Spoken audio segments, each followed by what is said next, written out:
Good afternoon, members. Today we have two departmental briefings. The first and the second part of the progress of the Department's programme for government commitments. And then we have a briefing on support for victims attending the Historical Institutional Abuse Inquiry. Potentially in closed session then we will finish with the committee's report into the Barroso Task Force. A copy of the report and the cover pages for the appendices are in your table packs, starting at page 29. We've had apologies from Leslie Cree, Brenda Hale and Stephen Moutry, and I think the other three members have been playing in that World Football Tournament, so we'll be en route. Page 5 is a letter then in terms of chairpersons, business members. Page 5 is a letter from Tapestry of Colours Education, and they'd like to brief the committee on their programme, which they think would be of interest to us with regard to the racial equality strategy. I know they've booked themselves in with me on a party political basis. I think they are going around the parties. So I wonder, does that impact on whether we want to take a formal or informal briefing as a committee at this stage?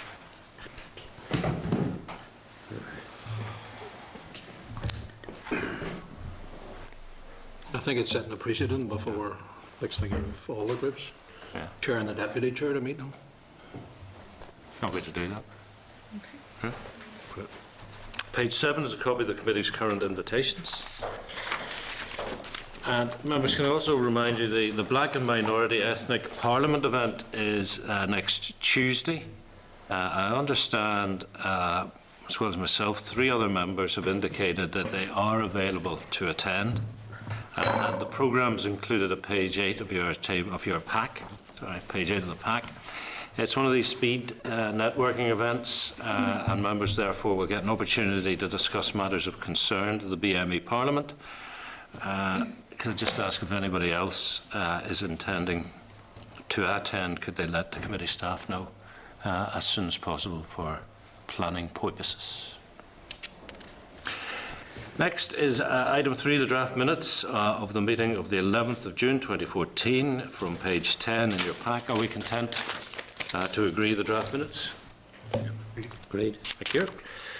Matters arising then. Last week we discussed the proposed cut to the Human Rights Commission budget, and we talked about taking a look at a draft letter this week which we might send to the Commission regarding the proposed impact of the cuts on their statutory duties and also this new investigation they were proposing into the accident and emergency services of the National Health Service. But since then, and this is page 3 of your tabled papers, we've had a letter from the Commission, who are obviously monitoring the committee report. The Commission are advising that their inquiry into emergency health care is for 2014-15 business year only, and therefore will not be impacted by the proposed cuts, which don't take effect until 15-16. However, the Commission does suggest the proposed budget cut will impede its ability to undertake similar work in the future, and the Commission must be seen to have the capacity to exercise these powers effectively in order to give meaning to the provisions contained in the 1998 Northern Ireland Act. So are members content to note that, and particularly the point that the Health Service report is in a different year from the financial cuts that are being proposed? Thank you. Last week's meeting, departmental officials briefed us on the summary of responses to their consultation on the draft Good Relations Indicators. During that briefing, the officials did make reference to research on the perception of young people with regard to good relations. And at page 20 of your pack is a response from the department which provides links to the relevant research documents. Also, members, the department had indicated it would welcome comments from the committee before finalising the indicators. I think the official used the term super consultee in terms of the committee. Is there a mood that the committee would make a response, or would we be happy to stick with party responses to the indicators. The latter. I mean, I think people made comments anyway, didn't they, here? So. Yeah, I think it's quite unusual for the committee as a committee to respond, and it frees up individual parties. Content, thank you. Page 18 of your pack is a draft response. Sorry? Yes. All right, sorry. Got page 18. Sorry, remember, page 22 of your pack is a response from the department to the committee's request for a copy of an official report which was referred to by the First Minister during question time in January of this year. This is the PEDU report on the June 2012 flooding. The department has clarified this was a reference to the actual report, which the committee has actually already seen. And the response also indicates the department has since obtained executive approval for a number of measures to enhance civil contingencies arrangements at local level. I'll pause in case anybody wishes to comment on that. Otherwise, could I suggest we may wish to seek further information on the Civil Contingencies Group work stream, its forward work programme, progress towards the development of civil contingencies legislation, and finally some information on how councils will discharge their civil contingency roles going forward. Alex? Yeah, Chairman, I would just like to see if we can get that done, kept updated and that as a matter of urgency, because it's a beautiful day today, but that report refers to June. Yes. Of the year, and with shopping conditions for a lot of householders, in particular some businesses as well. So anything which can be continually driven to mitigate against any prospect of that happening again for people, I think personally we should keep on top of that as best we can do. Yeah, I would certainly ask Jimmy. I think, Chair, the PEDU report, I mean, it doesn't just affect this committee, it affects my committee, and we haven't seen a copy of it yet either, because it's obviously with the executive or DFP. There's been ongoing, the Minister in my own case has reported that there's ongoing discussions on it, and full decisions aren't there yet, but a lot of the stuff has been implemented, is my understanding. Right. In terms, and I think, that reflected in some of the actions. Right. In terms of some of the stuff, particularly around Belfast Harbour and the issues around that. But it's something that we do need to see, but it's cross-cutting. I mean, it goes to Rivers Agency as well in terms of DARD and probably, I don't know who else, probably a number of other people, because it obviously affects Northern Ireland Water, it affects a whole plethora of agencies as well. Yeah. From memory, didn't DRD offer to take Rivers Agency from DARD? Yeah, well, I think that's a wider discussion in terms of how that eventually might pan out. I mean, the fact is that it's two different departments at the minute, and then there's issues around DOE as well in terms of, so it's a multi. Yeah, and DFP had the phone lines at one point, didn't they? The emergency phones. So I think a lot of the phone stuff has been pretty well sorted out. There's issues around Northern Ireland Water in terms of their response and response times and all the rest of it, and that has dramatically improved in terms of communication with road service. Even the police service is involved in it, so supposed to a degree justice is involved as well. Okay, well, I think we're agreed we want to get up to speed with what has been agreed and what is still under discussion. Okay, so we will action those points. Thank you very much. Next, members, just to note, at page 26 of your pack, we have a response from the department to our request for clarification as to whether the authority and the terms of reference for the reappointment of Mr. John Larkin as Attorney General remain the same as previously, and the department has confirmed that the terms and conditions and the functions of his office remain unchanged. Noted. Well, the executive commissioned a review into the office from the former Procurator Fiscal in Scotland, Ian Aglione. Yes. That report, I don't know if it was shared with executive members. I doubt if it was. It certainly wasn't shared more widely than that, which I think is a matter of fact. Personally, I'm surprised that on the basis of where I thought things were, that there is no change in the mandate of the office. Well, they are clearly stating that that is the case, and hopefully next week you will have the opportunity to ask the principals. We have not been told they are not coming, I think is the best way to summarise the current position. Page 31, members, page 29, as a response from the department to our request for an update on the department's two outstanding PPEs, the post-project evaluations. The department is indicating both relate to ILEX and they've advised DFP that the completion dates have been extended. I hope we're content to note the absence of comment. Then page 31 is a response from the department to the committee's request for further information on issues raised during a briefing by the Victims and Survivors Service Board in relation to the independent assessment recommendations. In relation to recommendation 53, the department are indicating that the previous appointment of board members did not fall within the scope of the Commissioner for Public Appointments, but was taken within the spirit of the code. The assessment criticised the length of time taken to appoint board members and the lack of communication with applicants.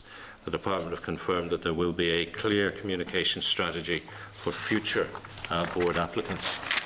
The board are also advising that they're currently considering the process to appoint additional board members. If you remember, there was criticism from the independent review that given the scope of what was expected of them, that the number was low. We're scheduled to receive a briefing on the Victims and Survivors Service next week. So are we content to note the correspondence for now and bring the papers forward again in next week's pack? Yep. Thank you. Following a request from Playboard regarding its Let Us Play campaign, the committee wrote to Playboard and requested a written briefing on that campaign. A copy of the briefing paper starts at page 35 of your pack. Playboard, I must say, have also requested to brief the committee. But again, I think I might go back to a point Jimmy raised earlier. If you take a briefing from one organisation, you really, in fairness, need to hear from the full range of stakeholders. So are we content with a written briefing at this stage? Yeah. Thank you. And page 69 of your packs is the list of outstanding correspondence. And with regard to correspondence, page 73, the department have provided a copy of the consultation document for the proposed racial equality strategy indicators. They're also advising the document will go out for consultation alongside the strategy itself. Any comments on it? Yes, Alex. Chairman, I mean, we're looking at media reports today again about a Nigerian family. I don't know the circumstances around that, but it certainly smacks very much of racism from what I've seen, and I might stand corrected on that. But we do know that it is racism, Refugee Week and Good Community Relations Week and so on. So I just think I want to put on record that again, we're waiting on a strategy being published, and certainly from our party side, but that's not holding it up. We've signed off on it, albeit that we wanted out for consultation. If it was our document, it would be a different document, certainly more radical. But nevertheless, we've been prepared to sign off on it, and the fact we don't have it, I think it's not acceptable. Would the committee be prepared to condemn, as a committee, the incident in East Belfast with regard to the House? Whereabouts was it? Spell that. I'm South Belfast, called East Belfast, but that's why I'm asking. No, it was going Knocknagunny direction. So Yeah, it was near Knocknagunny. Oh, So, okay, well then we as a committee unreservedly condemn absolutely. what happened to that gentleman Definitely. in terms of the House, and note Mr. Maskey's concern about the racial equality strategy. Shall we write then to the department to ask when the strategy will be published for consultation, ask for a timeline, and a written briefing on responses when that is available. Okay, thank you. Page 89, a correspondence from the Committee for Finance and Personnel, providing a briefing paper from the Department for Finance and Personnel on Piece 3 and Interreg 4A, the mid-programme evaluations. Pause for comment. Otherwise, page 122, a response from the Department to the Committee for Enterprise, Trade and Investment in relation to the European Liaison Officers, something you recall which has been ongoing from that committee for some weeks. If we're content then, members, we go to agenda item 6, which is a briefing by the Department on progress on the Programme for Government Commitments. We had our first update last week. This week we have the second half, PFG Commitment 15, which is Maze Long Kesh, page 127 of your pack. PFG 16, the One Plan, which follows at 136. PFG 17, UK City of Culture, page 144. And then PFG 26, drawdown of competitive EU funds, from page 152 of your package. And finally, Commitment 77, changes to the post-2015 government structures, with the information from page 158. Before all that, at page 125 is the clerk's brief, and that's followed by a copy of the updates for the relevant PFG commitments. Also included, a copy of the Hansard from the previous briefing, which was mid-February, late February. And your blue folders, of course, have also been updated and include the papers from the briefing we received on the 26th of February. We have 3 or 4 officials, members. The lead official, Mark Brown, I understand, has arrived back from Brussels. Hot foot, yes.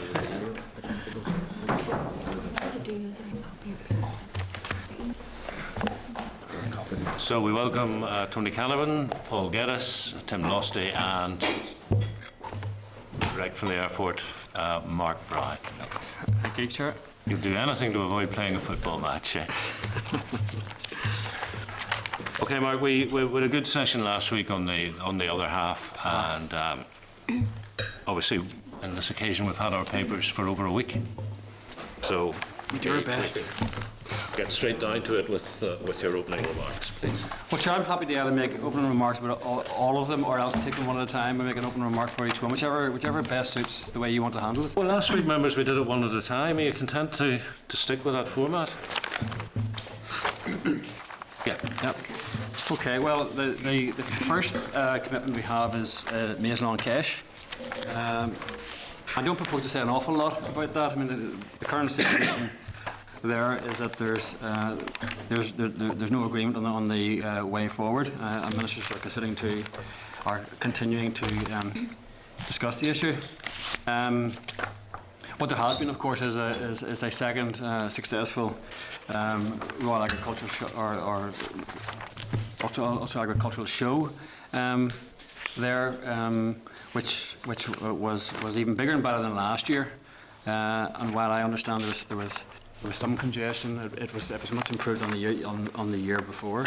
So that continues to be a successful aspect. Other than that, Chair, I wouldn't propose to say anything further on okay. Okay. What has happened on the site over the last 12 months, Mark? Well, I'll let Tim come in with some of the detail now, but from last August, we have made clear to the corporation that there is only agreement for them to take forward health and safety and maintenance and security of the site. And that is what they have been engaged in. There were a number of pieces of work that the corporation was taking forward in terms of business cases in anticipation of doing work. Where those were in train, we have considered those further and looked at those further within the department, but they have not been and cannot be approved until there's ministerial agreement on the way forward. So what didn't happen that was planned for the development of the site over the last year?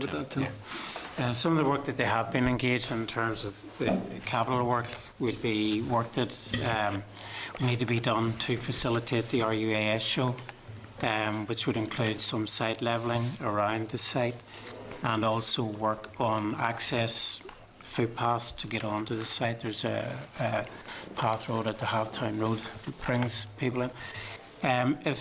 If we had been going ahead with various projects, we would have been doing work on the hangars and also doing some preparatory work on further infrastructure projects, roads and that in and around the site, and then also doing some preparation work in relation to roads coming on to the site. So what can you assess the knock-on effects for the RUAS? Because obviously things are not developing in terms of the infrastructure in the way that they would have hoped. Sorry, go ahead, Tim.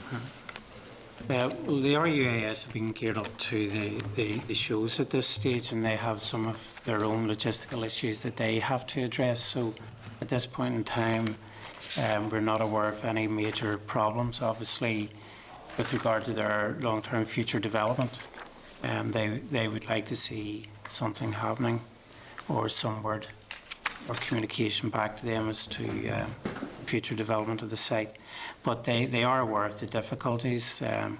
They continue to do the work that they need to do, and at this stage there are no major implications. Are they in liaison primarily with the MLK board or with not with ministers? Mainly with the MLK board, who would be the tenants who would negotiate with them.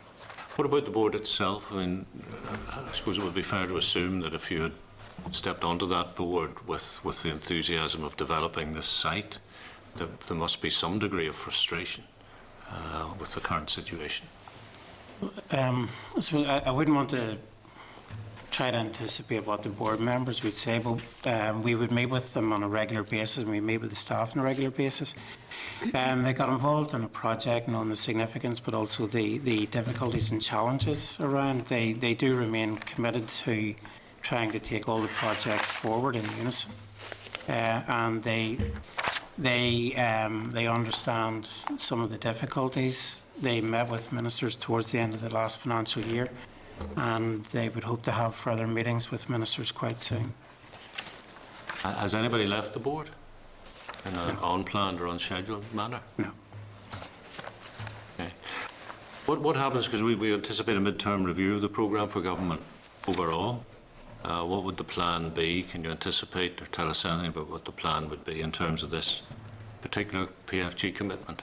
No, Chair, we're not in a position to anticipate that. I mean, it remains a commitment that's in the programme for government, so it's part of the mid-term review. It will be there, but we'll not be able to put any concrete plans or targets on it until ministers indicate to us what the way forward is.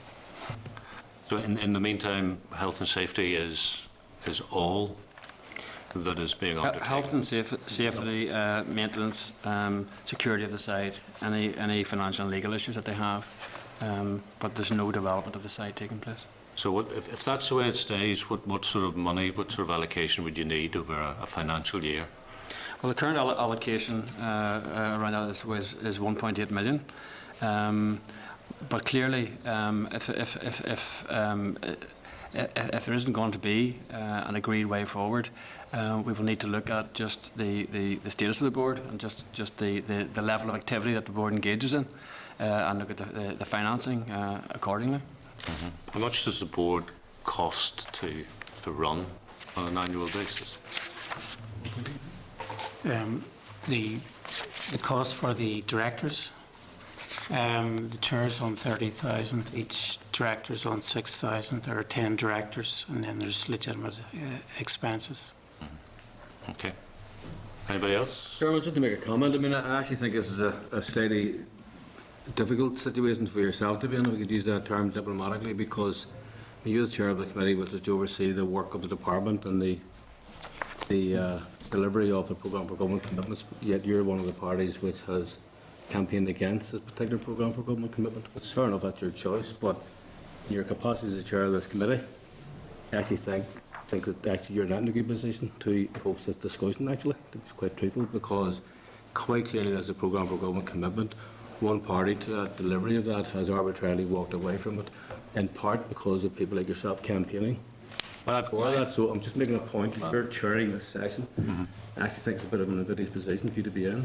Just making that point. I'm not going to leave it. I don't. Well, You're perfectly entitled to make the point. I don't think any of my questions have in any way been shaded by my party political opinion on this. I'm and, not you know, suggesting that it is, but what I'm saying is your role as chairing this committee, our job here is to hold the department to account for delivery of the programme for government commitments. This is clearly a breach, and there's no risk factor in there which can indicate that a party has walked away from a programme for government commitment. This committee has a job to hold the department to account for delivery of those commitments, and I think we're actually incapable of doing that. Well, I think the officials are in a position where there's very little they can say beyond saying that there's a lack of ministerial agreement on the way forward. And I'm not making an issue, which I think I could, if I really wanted to, about separating out the development of the site, irrespective of whether or not there is a centre of the site. And let's not go there, because I think that is a political discussion and not one that the officials You should. have to accept that it is a political discussion, but it impacts on your ability to question the officials about the consequences of that decision. I don't accept Which is a political decision. See, there's a political decision to break the programme for government commitment and the failure to deliver it, all of it. And people, rightly so, yourself included, have every entitlement to make your views on that and to campaign whatever way you want to. I'm just making a point. It's a bit of a contradiction for you to chair this section of it whenever you are one of the people who are campaigning against the programme for government delivery. No, I'm only making that point. I don't want to labour it because Well, see, I'm not campaigning against the commitment which has as its first milestone launch of a development plan for the Maze-Long Cache. I'm not campaigning against the milestone number 2, a Balmoral show at Maze-Long Cache. I'm not campaigning against milestone 3, the commencement of site infrastructure. I'm not against 4, private sector development partnerships appointed by the Development Corporation. I am against 5. So I'm against 20%. you're against the core of it. Sorry? You're against the core element of it. It's a programme. See, think about it. I'm against It's a programme- 1/5. Well, it's a programme for government commitment. I'm only making a point. It's a programme for government commitment. Our job as a committee is to hold the department to account for delivery of that, whether you like it or not. Yes. Whether I like what the programme for government commitment is, it's there. Our job as a corporate committee is to challenge the department as to why they're not delivering on it. Okay, why are you not delivering on the commitment? Well, because we don't have political agreement to take it forward. I thought that point had already been made. Which you have contributed to. Which you, Yes. quite adequately in your own way, will claim deep responsibility for that. That's your choice. Yeah, but I'm here chairing this committee, not as the leader of the Ulster Unionist Party. I'm here chairing this committee, and I have not asked any question which I believe is inappropriate. So, anybody else on Programme for Government Commitment 15? Then we move on to 16, please, Mark. Yes. One plan. The committee will be aware in relation to the one plan of the challenging targets, in relation to jobs that are contained within that commitment. But we have made progress in a number of areas, although those targets remain challenging, and I'll come back to that in a moment. The pace of development on the Abington side in particular has increased this year, with capital spend in the region of £6.5 million. This has seen the completion of phase 1 of building 8081, which housed the Turner Prize, and the construction of the car park, a multi-storey car park. The Abington Development Framework has also been completed, and a planning application for the site will be submitted to Planning Service in the near future. In addition, as members will know, Abington took on a fairly central role throughout the City of Culture, with some 400,000 people attending events on Abington Square, also at the venue, and visiting the Turner exhibition. ILEX is currently actively engaging with the private, public, community and voluntary sectors to acquire tenants for Abington, and currently there are some 45 formal expressions of interest to establish potential businesses on the site. ILEX will now prioritise those appropriate opportunities for new or expanding businesses to develop at Abington in line with the outcome of the development framework. In terms of job creation, it was accepted at the outset that the jobs targets in the PFG were particularly challenging in a difficult economic climate. However, there's been a number of positive recent I&I announcements, including the Fujitsu announcement some time ago, following the First and Deputy First Minister's visit to Japan. The collation of jobs created and jobs promoted data for 2013 is underway. It's hoped that the final figures will be available in early July. The figure for this year, the job target for this year is 1,670. As I say, that is challenging. Our provisional figures suggest that at the moment some 934 jobs have been promoted or created, but there are further information to come in, and there's further collation of data before we get a final figure. Work on the North West Science Park began last autumn, and that project is due for completion in August 2014. And the DSD Minister has recently announced the first tenants for the premises, with the company 8/8 taking an entire floor in the building. And in addition, DSD are working with the Planning Service to obtain outline planning approval for the remainder of the site at Fort George. Okay. Understand the economic environment beyond control of a devolved administration. Absolutely, Mark. Could we go through the jobs milestones? The 12-13 year was 1175, then the 1670, as you mentioned, and then 1200. Yep. 14-15. I mean, overall, is there going to be a mid-term review and a recalibration of the targets? Well, all of the targets are being considered as part of the mid-term review. Where the targets and the overall aim is seen to be still achievable and challenging, appropriately challenging, they will remain in place. But that review isn't yet complete. Ministers haven't yet reached a position on any review of those targets. Maybe, Chair, if I could just come in on that one as well. We have established a job subgroup to regularly review and monitor progress against job creation, job promotion targets, and also the initiatives that departments and council and others are responsible for. So we will review that internally, and we work with the Regeneration Programme Unit up in the city very closely, so that we identify issues that may be impacting on the economic environment. We can address those at that time. What about your relationship with InvestNI? What are they telling you about the prospects? Well, those estimates of jobs would include those jobs that have been promoted by InvestNI. For 13-14, they have identified, I'll say they aren't final figures, somewhere in the region of 500 jobs. But one of the issues that we had is that, for example, the A5 didn't go ahead, where 200 jobs were included in the original target for the A5. So, for example, that didn't happen, and that's had an impact on the capacity to achieve the target. Roland McGann. Chair, can I ask, have there been any discussions in terms of getting the one plan extended beyond 2015? Or where are those discussions at? There have been various discussions between ourselves and the interdepartmental group, also with the strategy group in the city and the Regeneration Programme Unit. And then there are also discussions with the Shadow Council with the view to community planning and where that fits in. And I understand that some of the local representatives are also having discussions. We are still looking to progress a lot of the work that is contained in the one plan, and one of the things that we have done this year is we've got all the departments to give us their short and medium term targets, and we passed those on to the one plan strategy group in the city so that they can see the work is continuing to go on. So there are discussions, there are conversations taking place about the various activities from the one plan that would continue on in whatever way. Okay, thank you. Mm-hmm. George Robinson. Thanks, thanks, Chair. Thanks to the team as well. My question is the ILEX project. What progress is on the car park at the moment? The car park, and from a construction point of view, are those jobs been taken into consideration? Wow. Car park is near completion.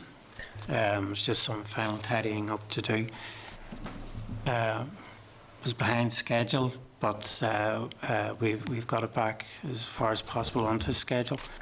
there have been construction jobs involved in that work, and we have counted those in terms of some of the jobs that have been created since the start of the one plan.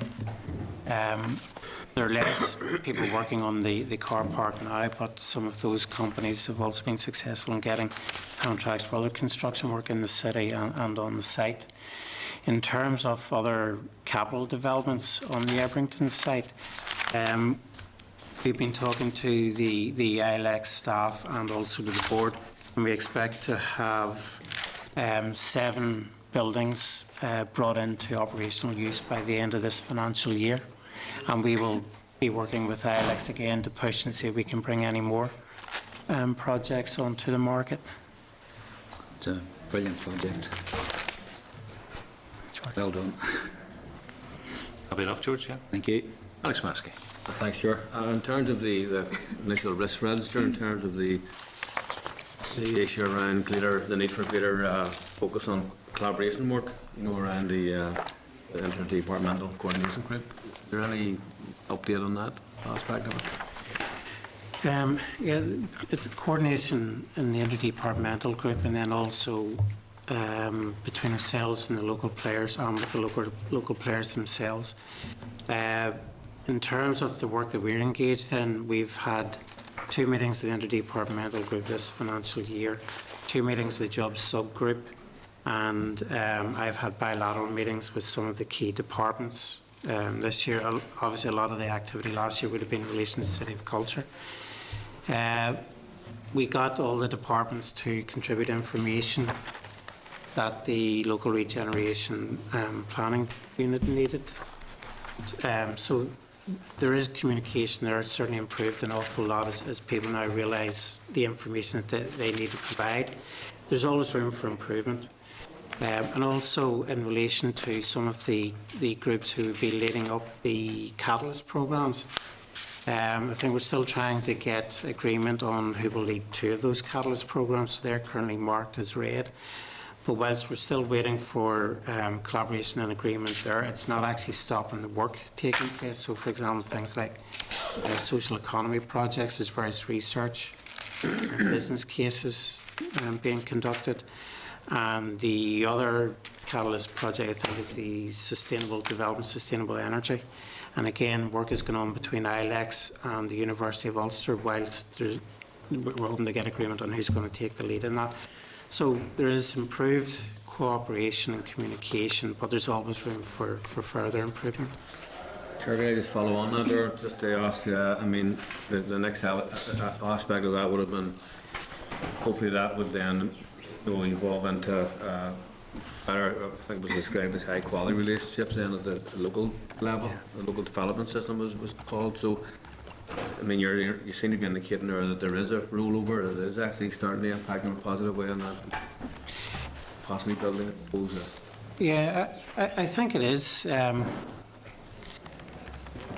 my experience and also from talking to some of the key players in the city and the elected officials there, it was a big project and people were getting involved in the early days, and they tended to look at things in isolation from others, and it's only whenever you look at the totality of the project and the fact that you have to read across some of those and get the cooperation that you actually get the improvements that you need. Also, I think a realisation that the climate that you operate in also changes, and you need to be able to make decisions on a flexible basis. And a lot of the people now who have taken charge of those Catalyst programmes and the people who are on the strategy board recognise that, and also from the interdepartmental group, I think we recognise how looking at the objectives in the one plan actually helps the departments achieve their objectives. So it's certainly an improvement and a good improvement, and good working relations, and we hope to improve them even further. Thank you. Thanks, Chair. Alex Atwood. Yes, okay, just go back to the question of the Chair. Over the 3 years of annual milestones on jobs promoted, at the end of 14-15, knowing what you said earlier, what's the total number over the 3 years? And what's the breakdown of that total number between public, community and private sectors? We started to measure jobs last year.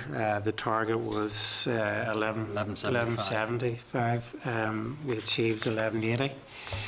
I don't have the actual breakdown between public and private, but I can get to that. The measurement of the jobs also included a measurement of the intervention, the amount of intervention that would come from government or from Derry City Council, but it was not to exclude, say, the private sector, the Chamber of Commerce and other private organisations and their role in creating and promoting jobs in the area.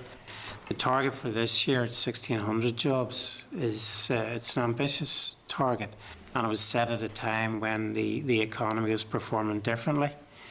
One of the previous committee meetings, we discussed why we had such a high risk rating against probability and impact of economic factors.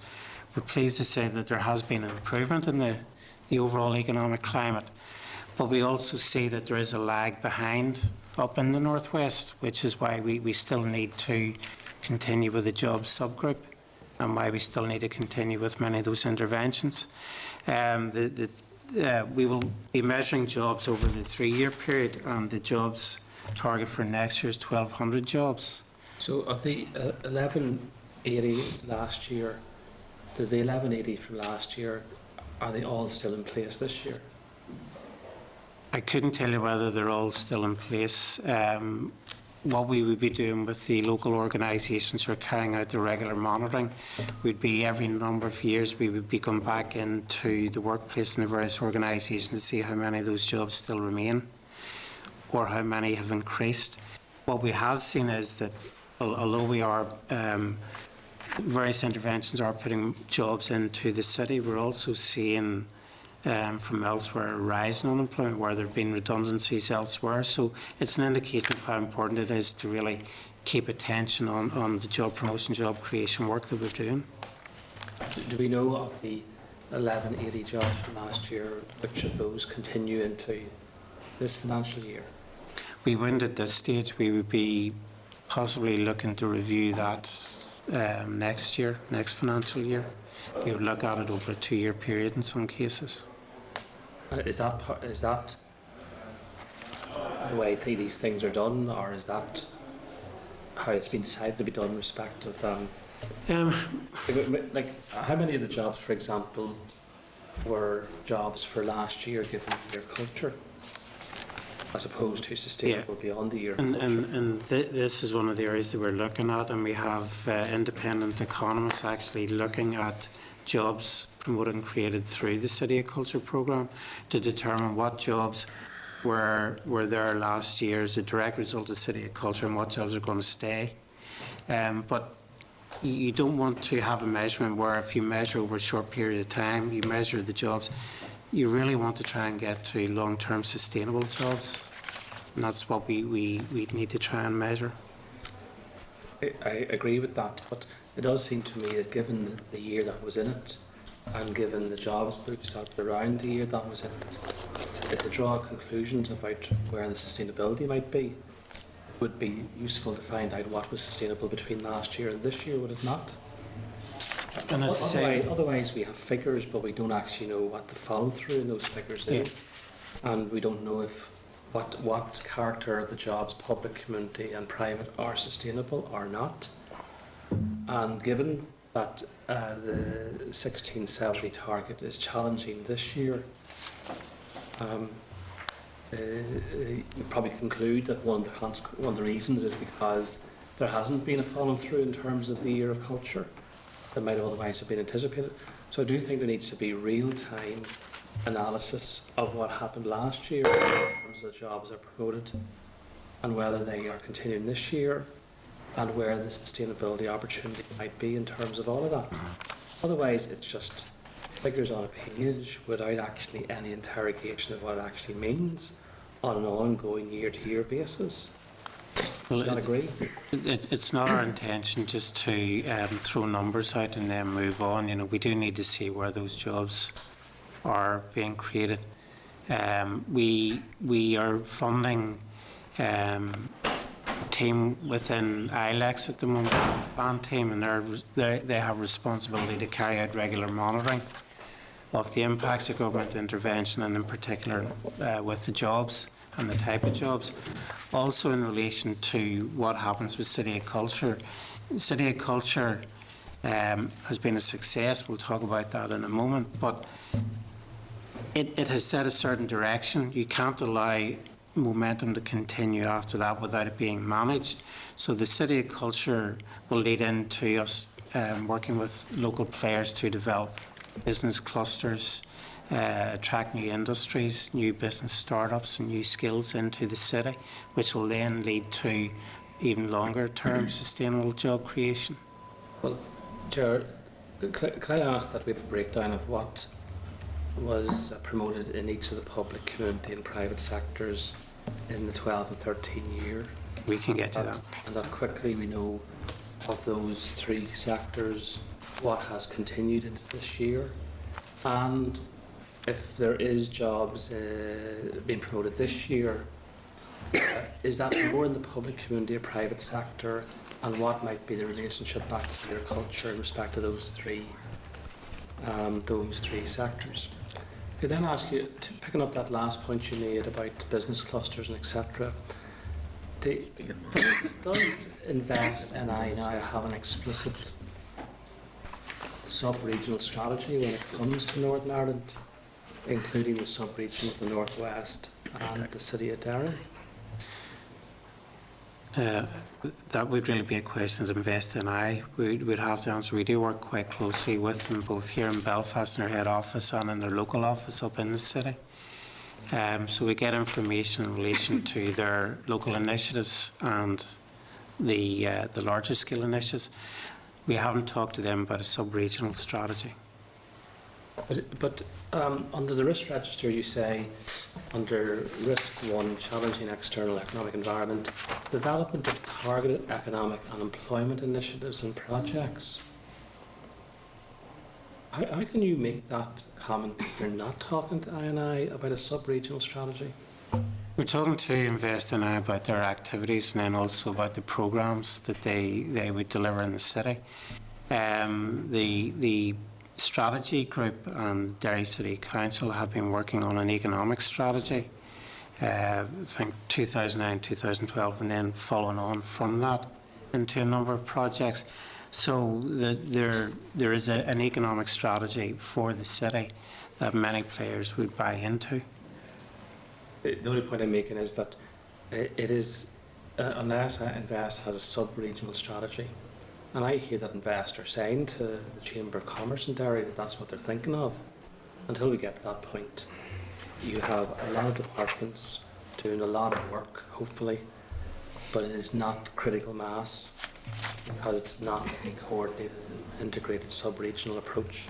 And I can make the same argument for a lot of the other parts of the West, and Fermanagh and Strabane and Derry and Belfast, North and West Belfast, where there's clearly Invest doesn't have a sub-regional strategy even within the city of Belfast, because everything goes into the Queen's Titanic corridor.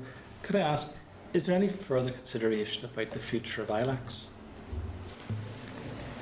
On a regular basis, departments will carry out a review of their arm's length bodies, and ILEX will be one of the organisations that we would be reviewing this year.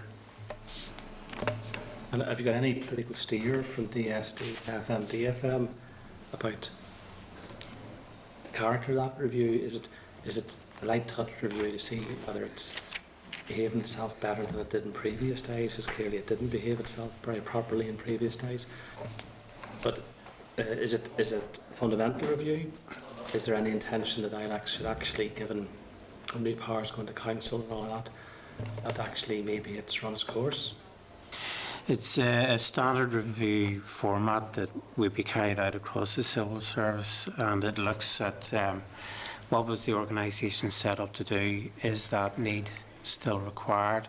Is an organisation still required to deliver that, or could it be done in another way? Could it be done within the department, or has the need been met?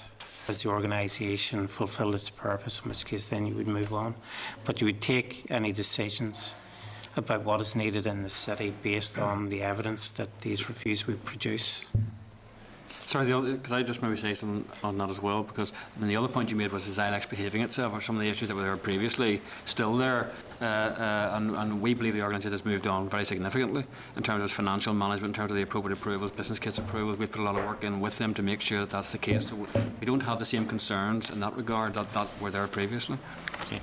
Let's bring, if we can, bring in City Culture, but as we do so, Tim, you will come back with some sort of disaggregated data as per Alex's request on job creation. Sure, yes. What I can do is provide you with information by way of a breakdown of the sort of sectors that contributed to the jobs. I may not be able to provide some of the other information because that would be part of a longer term analysis, but I can provide terms of reference for that analysis. If that longer term analysis that you're commissioning from external experts, would you be prepared to share that with us whenever it's complete? We would be obliged to share with ministers first. There's also information that will be pertinent to other departments, but when the information is available and when we can, it will be shared with the committee. Perfect. Okay. Thank you. City of Culture, then, please, Mark, which is PFG 17. Yeah, well, City of Culture, we've talked about City of Culture before. It was a very successful year, very positively received by all the stakeholders, had a very high profile, and it actually recently won 3 awards at the 2014 Northern Ireland Tourist Board Tourism Awards, including the top award, which was the Outstanding Contribution to Tourism Award. Derry City Council, DCAL and the Tourist Board are currently compiling final reports on the various events throughout the year to give the sort of impact that we were just talking about earlier on, the assessment of that impact. But the emerging data indicate, for example, that there was an additional 28,000 hotel rooms sold over the year, and that increase in hotel occupancy, for example, has carried on with the January to March 2014 being higher than the same period in 2012. So there has been a knock-on effect in terms of the occupancy. I mean, some of the other figures that we can refer to are in terms of the volunteers, quite significant volunteering movements associated with the year. There were some 630 City of Culture volunteers registered, and that increased to over 1,000 on the weekend of the Fleadh. There was an increase in inquiries to the Tourist Information Centre. They were up by 23%. And I mentioned the occupancy rates in terms of hotel rooms. First quarter of 2014 against 2012 has seen an increase of 10% in January and 20% in February and March, respectively, against the period 2 years previously. So there is indications of some carry-through of the City of Culture in terms of interest. Over the year, there were just over 500,000, 535,000 additional visitors travelled to the city. So it had an impact both in terms of those sorts of numbers, in terms of the profile, in terms of indicating again that in Northern Ireland, and in this case in Derry specifically, we can host major events such as the Lumiere and the Turner Prize, for example. So it has been successful. We're still collating the data to get the sort of economic impact of that, and there will be a report produced in due course. Okay, and you're not sure when the evaluation report will be complete? We haven't got a date for that as yet. Is that right, Tim? I mean, that information is being pulled together. It's being pulled together through ILEX, who are evaluating the impact of that. It's going to be some months yet. Yeah, we had a meeting with the senior economists working on this yesterday. They're still collating some information, but they have information in relation to who all visited the various events. But they are looking at information in terms of wider impact of the programme and the indirect impact of that programme. So hopefully we get all that soon.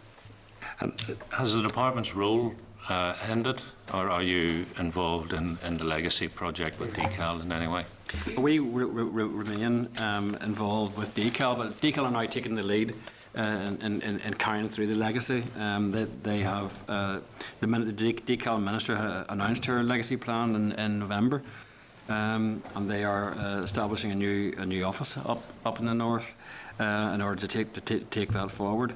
and the setting of a new company, which I think is going to be called Creative Northwest, to start to deliver the actions that are in that business plan. So we will contribute to that and play into that, play our part in that. It's almost like a bit of a reversal. Beforehand we were chairing the group and they were a part of it. Now they're taking the lead and we are playing into that. And obviously the whole Ebrington development will have an ongoing role to play. Well, I think the committee has spoken very positively in the past about the City of Culture, and you've won 3 awards since we last spoke, so I would certainly invite the committee to join me in congratulating the department on a very successful programme for government commitment. Definitely. Any specifics, members? Or if not, to 26, which is the drawdown of competitive European Union funds. Yes, the target here that was set in the programme for government was to increase the drawdown of EU funds over the period by 20%. And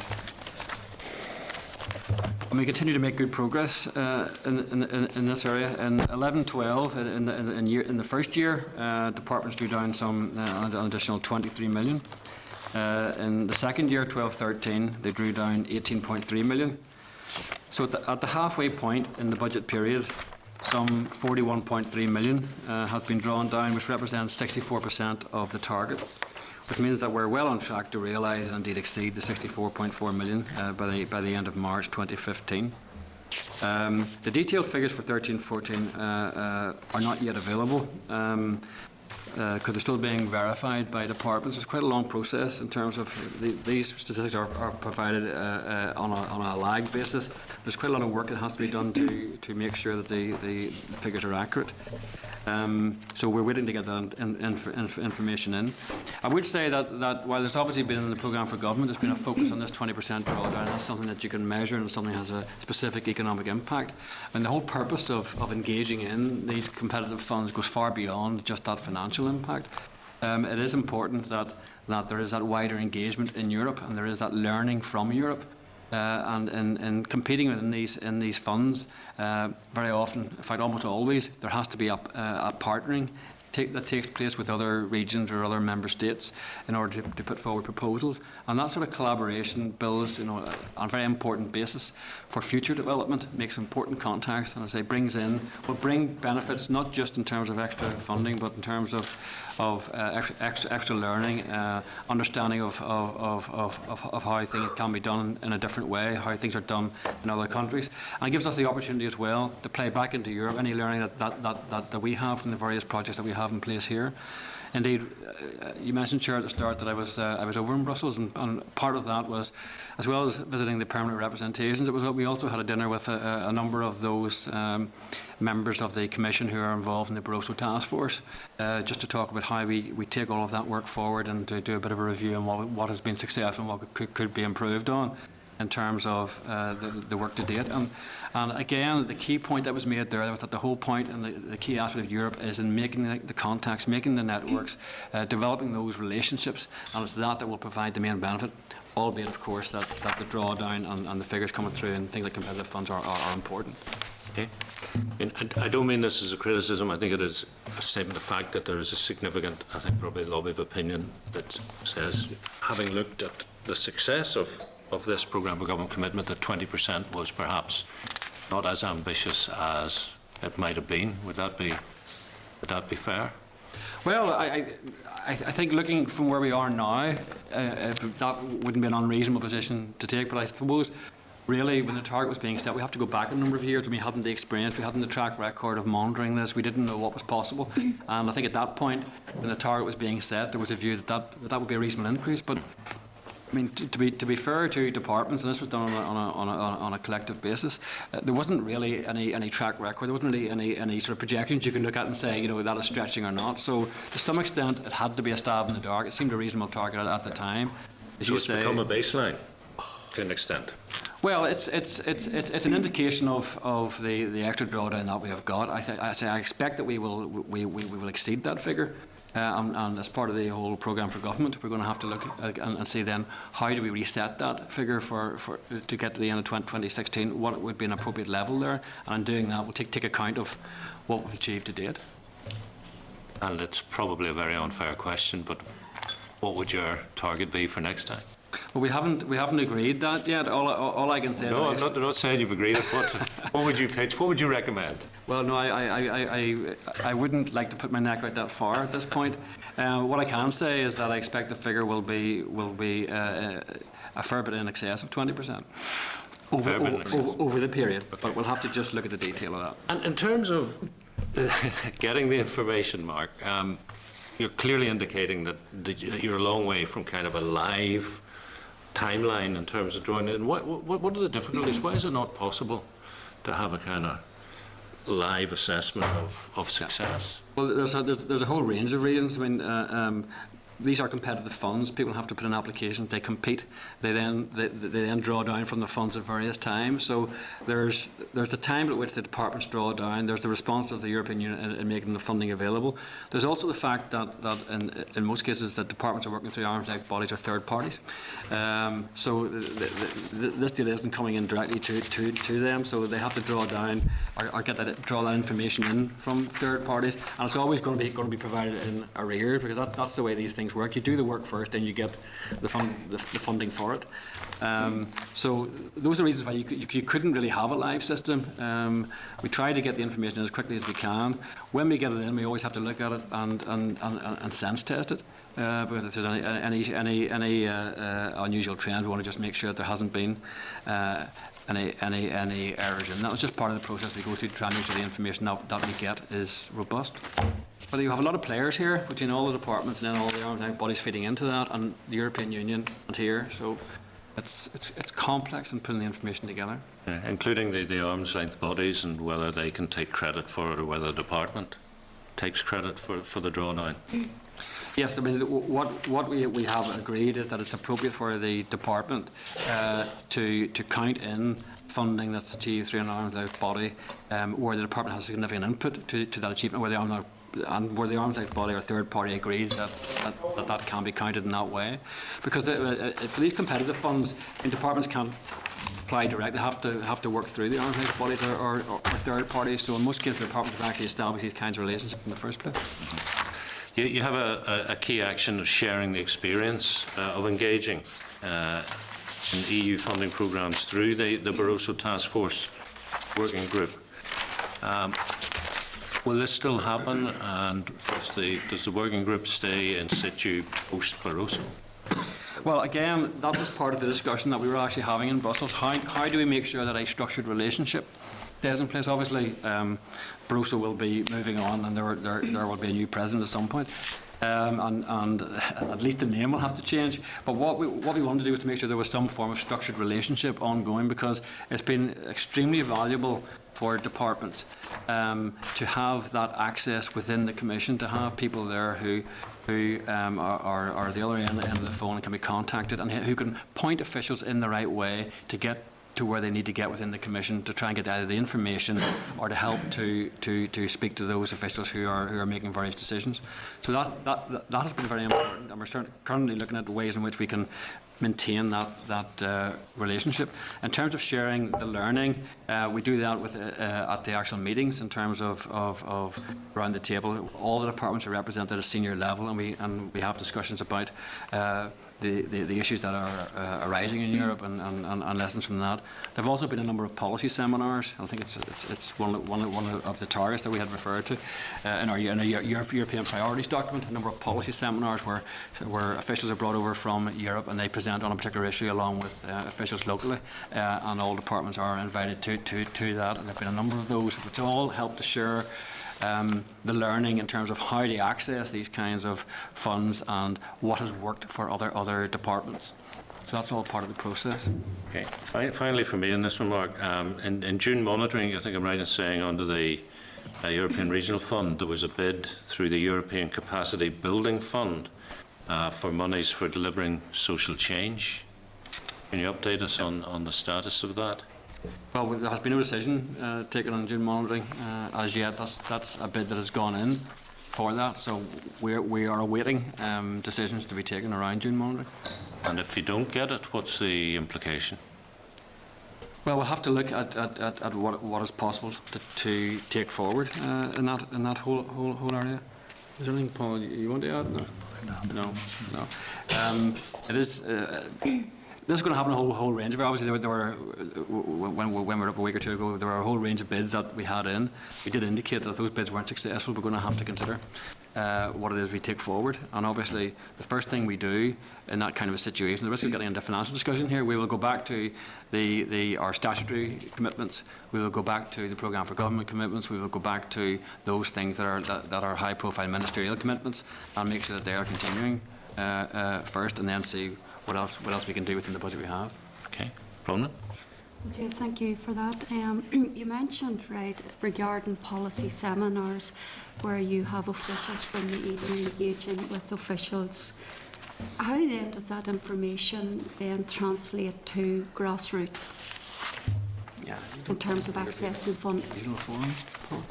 Yeah, I think if you're looking to actually translate grassroots involvement, particularly on this target, and it comes through the Northern Ireland European Regional Forum, where the Equality Command within the department have been providing assistance through BCC and other partners to assist community groups and others to participate in EU competitive funding opportunities.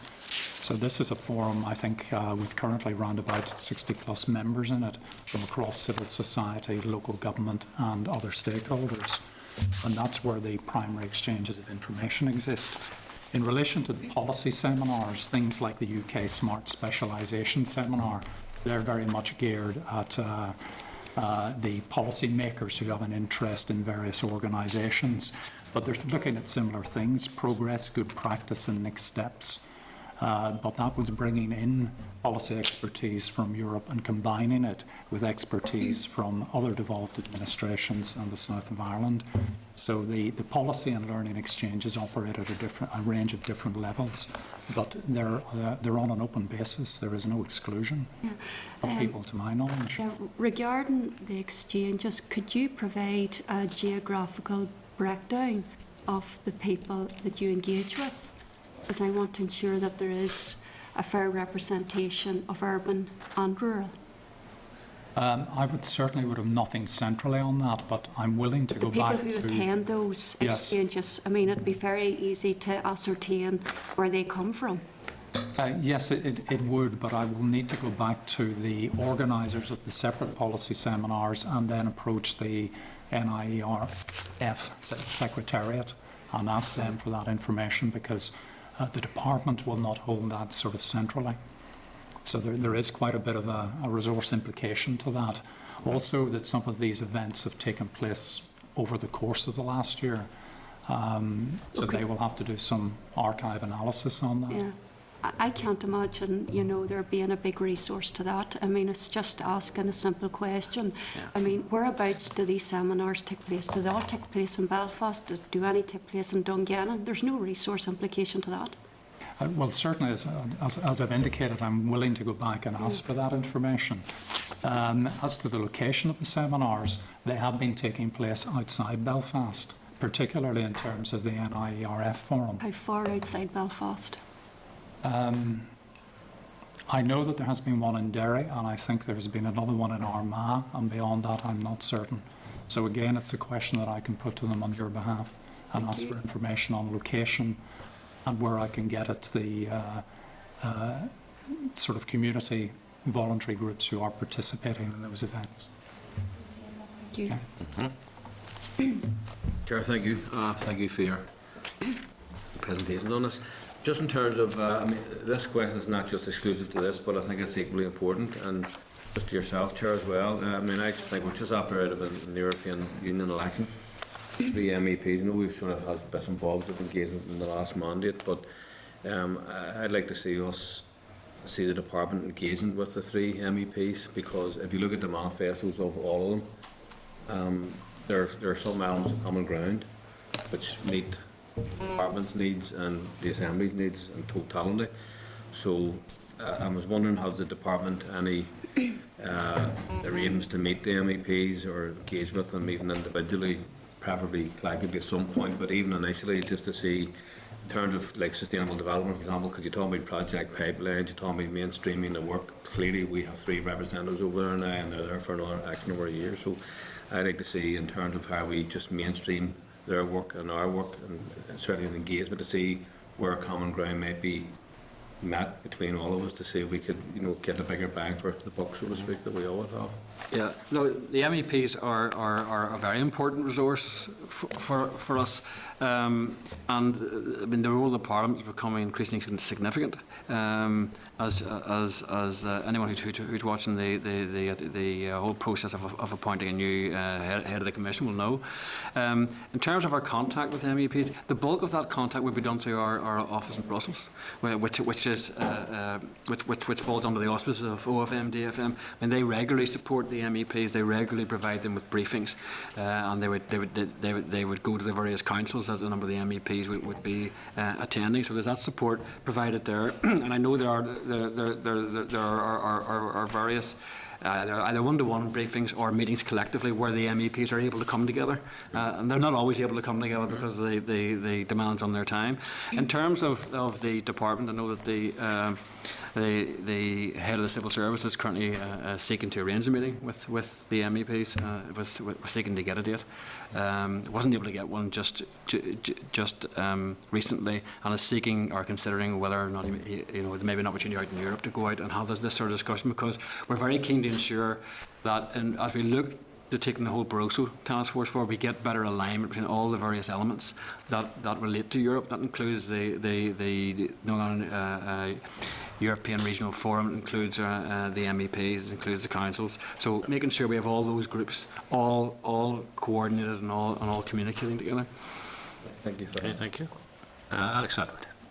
I might have missed the question and the full answer, but under key actions number 8, recalibration of 20% target as part of the mid-term review, and that's September of this year, so that's 3 or 4 months away. Yeah. Maybe you answered this when you were speaking to the question from the chair, but where are we in that regard? Well, we're currently in the process of seeking to recalibrate, to actually take an action forward to recalibrate the target. We have collected the data on progress to date. We've asked departments for their projected drawdown, and we're is up to what date? What's the projected drawdown? The projected date is for the current financial year and the financial year 2015-2016. So the projection data is for the next two, the current financial year and the year after. What we're trying to do is to track progress to date, get departments' best estimate of how much drawdown they're likely to get in the next 2 years, look across the totality of those projections, and then see what a sensible and challenging target would actually be. Part of the difficulty here is this doesn't go in a straight line. There are various applications made, there are decisions taken at various time in the European Union in respect of these funds. Drawdown comes at different times, so it can be very lumpy. And so we need to get a sense. You can't simply look at last year and say, well, next year is definitely going to be, for each department, so much higher. We need to know what funds they've applied for, how many applications they have in, or their own like bodies have in, and to get a better projection around that. So they're the only ones who can really do that. So we have been in discussion with them to get their projections, and we're looking at those to see what a sensible target would be out of all of that. So we're still working towards that September 2014 date.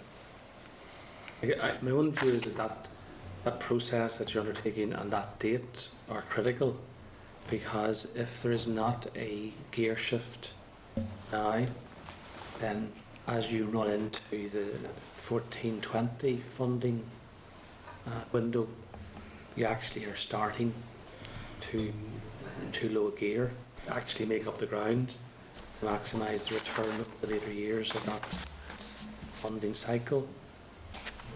Your colleague from the European office was here. He confirmed that over 14-20, the ambition to draw down from FP or from Horizon 2020 was £100 million,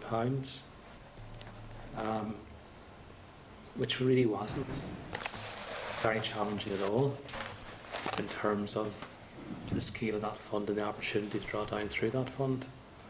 So mindful that that's what's happening in Horizon 2020, given the limitation of that, not just to 2015, but right up to 2020. I think this piece of work is as critical as any in terms of the whole EU opportunity over the next 6 years. Yeah, no, it is a very important piece of work. The other thing I would say is that the whole work that the Barroso Task Force has done around this as a consequence of this target is something that should be building a platform that we can build. We don't go back to the start all the time. Something that you're building the networks, you're getting the knowledge of Europe, so that should open and increase the opportunity to bid and draw down more. The other thing, specifically in relation to Horizon 2020, is that departments have actually appointed a number of local coordinators to work with the various institutions, the universities, with AFBI and with other SMEs and so forth in this area, to increase awareness of what the possibilities are around Horizon 2020 and to encourage the collaboration locally in terms of applying for this. So that there are 4 people currently, I think it's 4? I think it's 4 that are currently in place, one in AFBI and 3 or 4 across the other university. And that's what part of their role is to generate awareness, bring people together, try and encourage that sort of collaboration. All of it is designed to build the further drawdown. So I acknowledge what you just said, but it actually worries me because the number of people that actually were given that task was 6, as I understand it, and that 3 were colonised by the Queen's and 3 were colonised by the University of Ulster, and that in terms of new resource dealing with all the other sectors in the north, there's very little that Detty and I have done. And the 6 new people that they did appoint, as I say, went to the universities, and the universities are guilty, in my view, of relying too much upon grant and not enough upon competitive applications to other third parties, including Europe, in terms of research and innovation monies. So whilst you acknowledge what has been done, I'm making the point that if that's the level of escalation in the INI and Detty in terms of Horizon 2020, well, we're not going to get much further than 20% increase in drawdown. Well, as I say, those are 6 additional people who have been put in place. It is when the universities and indeed AFBI and those other sort of institutes are the key drivers for a lot of this research, particularly in the innovative side. We also need to draw in business and other third parties. But the purpose of those coordinators is not only, for example, to go to Queen's and coordinate Queen's research, or to go to UU and coordinate UU. They are each covering a thematic area, and their role is in that thematic area to cover the needs of all the institutions and all those other players who have an opportunity to bid into these funds. So it's not a question of the university grabbing them. In that sense, they are situated in the 2 universities, because that's where most of the activity is going on. And I say one of them is in AFBI as well. I think it's for the environmental area. But their role is much broader than just the institution. It's to cover all the institutions and all the bodies in Northern Ireland that can potentially contribute to this. But again, they've only been in place for a relatively short period of time. We're intending to get a report of progress at the next meeting of the Barroso Task Force, to see how well is that coordinating been working, and we'll certainly raise the point that you have mentioned. I confirm. Yeah, just quickly, Chair. At the last meeting of the North-South Interparliamentary Association, it's a mouthful, European funding was one of the topics that was up for discussion between MLAs and TDs and senators. And it's just, I suppose, to ask what kind of joint working goes on with the Southern Government, because obviously at this stage there are pros in drawing down funds and nearly put us to shame. But we spoke with Colette Fitzgerald and Barbara Nolan, her counterpart in the South, about the importance of having people on the ground in Brussels and almost infiltrating the different organisations there. So I suppose the first question is, are we doing anything to encourage people to go in? Because obviously there's a lot of job openings now to go into organisations in Europe, and what collaborative work is going on for drawing down funds, because obviously it's of mutual benefit. Maybe I'd make a few comments, and Paul maybe comment on some of the detail. I mentioned the visit we had to Brussels. As part of that, we went around all the various permanent representations that there are there. We met the Scottish Perm Rep, we met the Irish Perm Rep, we met the UK Perm Rep, and we talked to them about all the issues about collaboration, about how we work together. And I know the offices out there all work very closely together, and they all help each other in terms of identifying where the best place is to go to get the necessary information or the necessary advice, and they support each other in a whole range of activities. So that sort of collaboration is ongoing, actually, out there in Brussels with our own office and with those other permanent representations. Do you want to say a bit more, Paul, just in the context? Yeah, I mean, the main points of interaction, north-south, in terms of the competitive EU funds are Horizon 2020, which we've just covered, and there is substantive cross-border working on that. But it's also extremely relevant in terms of Interreg B and C. Those are the geographical allocations on the Northwest Europe, the Atlantic periphery. And in order to be successful in any competitive funding programme, you need to partner with other member states and other regions. So it is extremely valuable for us to have that very close north-south working, because we can immediately partner with another member state, and that increases the competitiveness of the funding application. So there's a very strong inherent sort of need and desire for us to in that particular manner. Again, I think it's something that's been built in from the outset on this, and we're beginning to see the outworkings of that. So we would expect that to continue and grow. It's an inherent part of it. It's not something that sits out with the relationship on competitive funding approaches. Jimmy Spratt. Thank you, Chair. Just on the partnering with other regions, and certainly the South's important. It's also important, I think, in terms of, Mark mentioned the Scottish Government, in terms of, for instance, the 10T funding that's available for sort of transport links, which actually takes in major transport haulage from A75 and stuff like that could become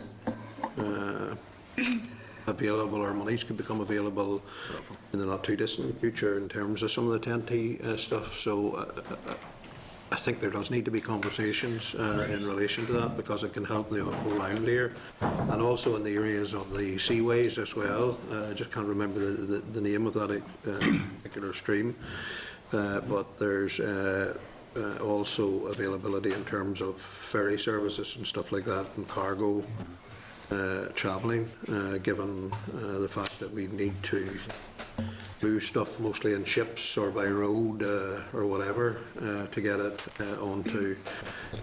onward to Europe in many cases. And this morning my committee saw the amount of increased activity in terms of the Liverpool area going in from Belfast Harbour. So there must be opportunities there that we need to be continually exploring in terms of increasing that investment that has been put in by Stena and what have you in the harbour estate area, given particularly in the area of the agri-food industry, and also in terms of the fisheries, in terms of Scotland, Northern Ireland and the Republic of Ireland in relation to the issues around all of that. I think it's important that we keep on driving there to make sure that we get the best possible deal. We hear the whingers who complain that we put more money in than what we get back. We heard that during the election campaign, but we have to keep trying to get as much back as we can. Okay, thank you. Finally then, 77, changes to post-2015 government structures. Agreed. If it were that simple. Tony, do you want to say? Is there anything? Not saying much. Anything on it? Well, I just say that as we all know, political level agreement on these changes was not reached in 2012. and is still awaited. But the enactment in March of legislation at Westminster has created more flexibility in delivering this commitment. Whenever a political level agreement is reached, the Westminster Act extends the term of the Assembly to 2016. It allows the Assembly to legislate in its own size with the consent of the Secretary of State. And a late amendment at in the Lords at Westminster limited the scope for reduction to 5 Assembly seats per constituency, which would give a possible future Assembly of 90 seats. And the extension of the term of the Assembly is reflected in the latest version of the delivery plan, and that envisages primary legislation next year on structural changes, but that will be subject, as previously, to political level agreement. I think that about says it all, Tony. When you say it's the Northern Ireland Miscellaneous Provisions Act 2014, gives us more flexibility. They've given us another year. I'm not sure there's anything to be added unless members particularly are exercised. The only comment is that the declaration by the senior responsible officer, which is the standard declaration, it does read all a bit ironic. Does it not? I can confirm that while this commitment was not fully achieved in the target timescale, delivery is being managed to achieve the maximum level of performance. That indicated risks and issues affecting delivery have been assessed, that appropriate mitigation measures are in place, and that the actions in this delivery plan are affordable in terms of resources currently allocated.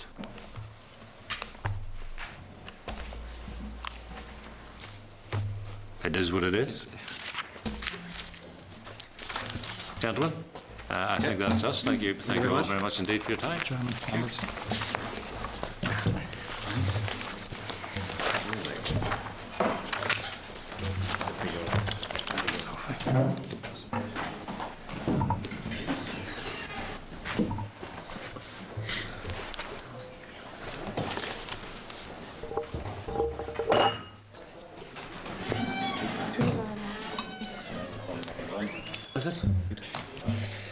Okay, members, our second briefing is on support services available to victims of the historical institutional abuse inquiry.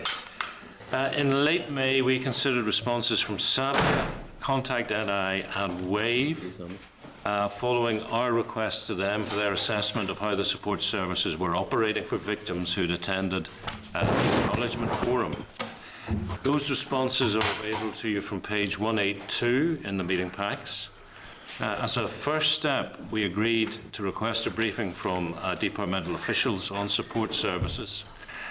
Could I just remind members that we must refrain from mentioning any individuals, and some individual names are referred to in some of the correspondence in the packs.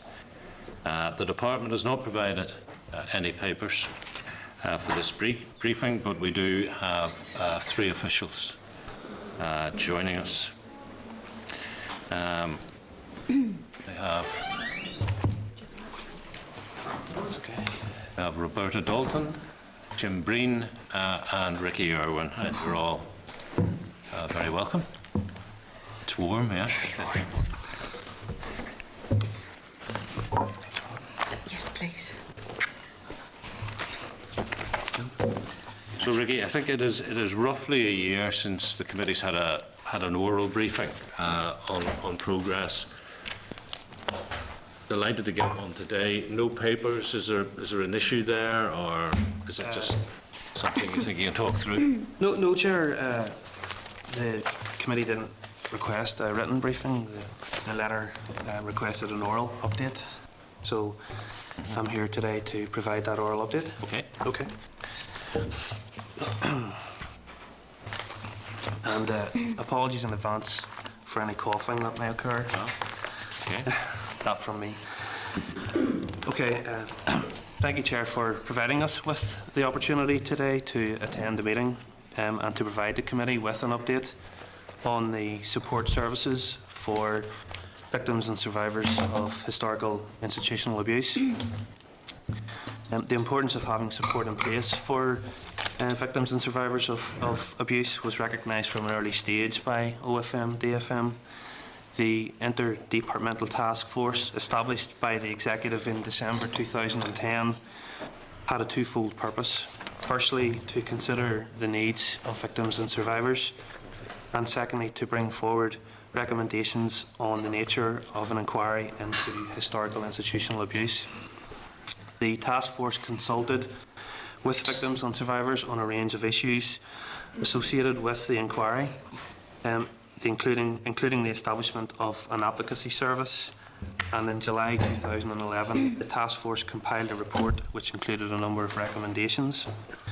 One of those task force recommendations was the establishment of an advocacy service which would provide support in the following areas.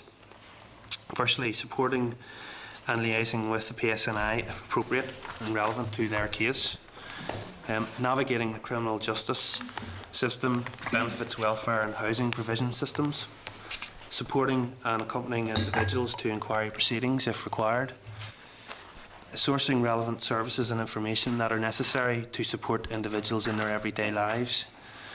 And arranging services through referral and cooperation with other agencies.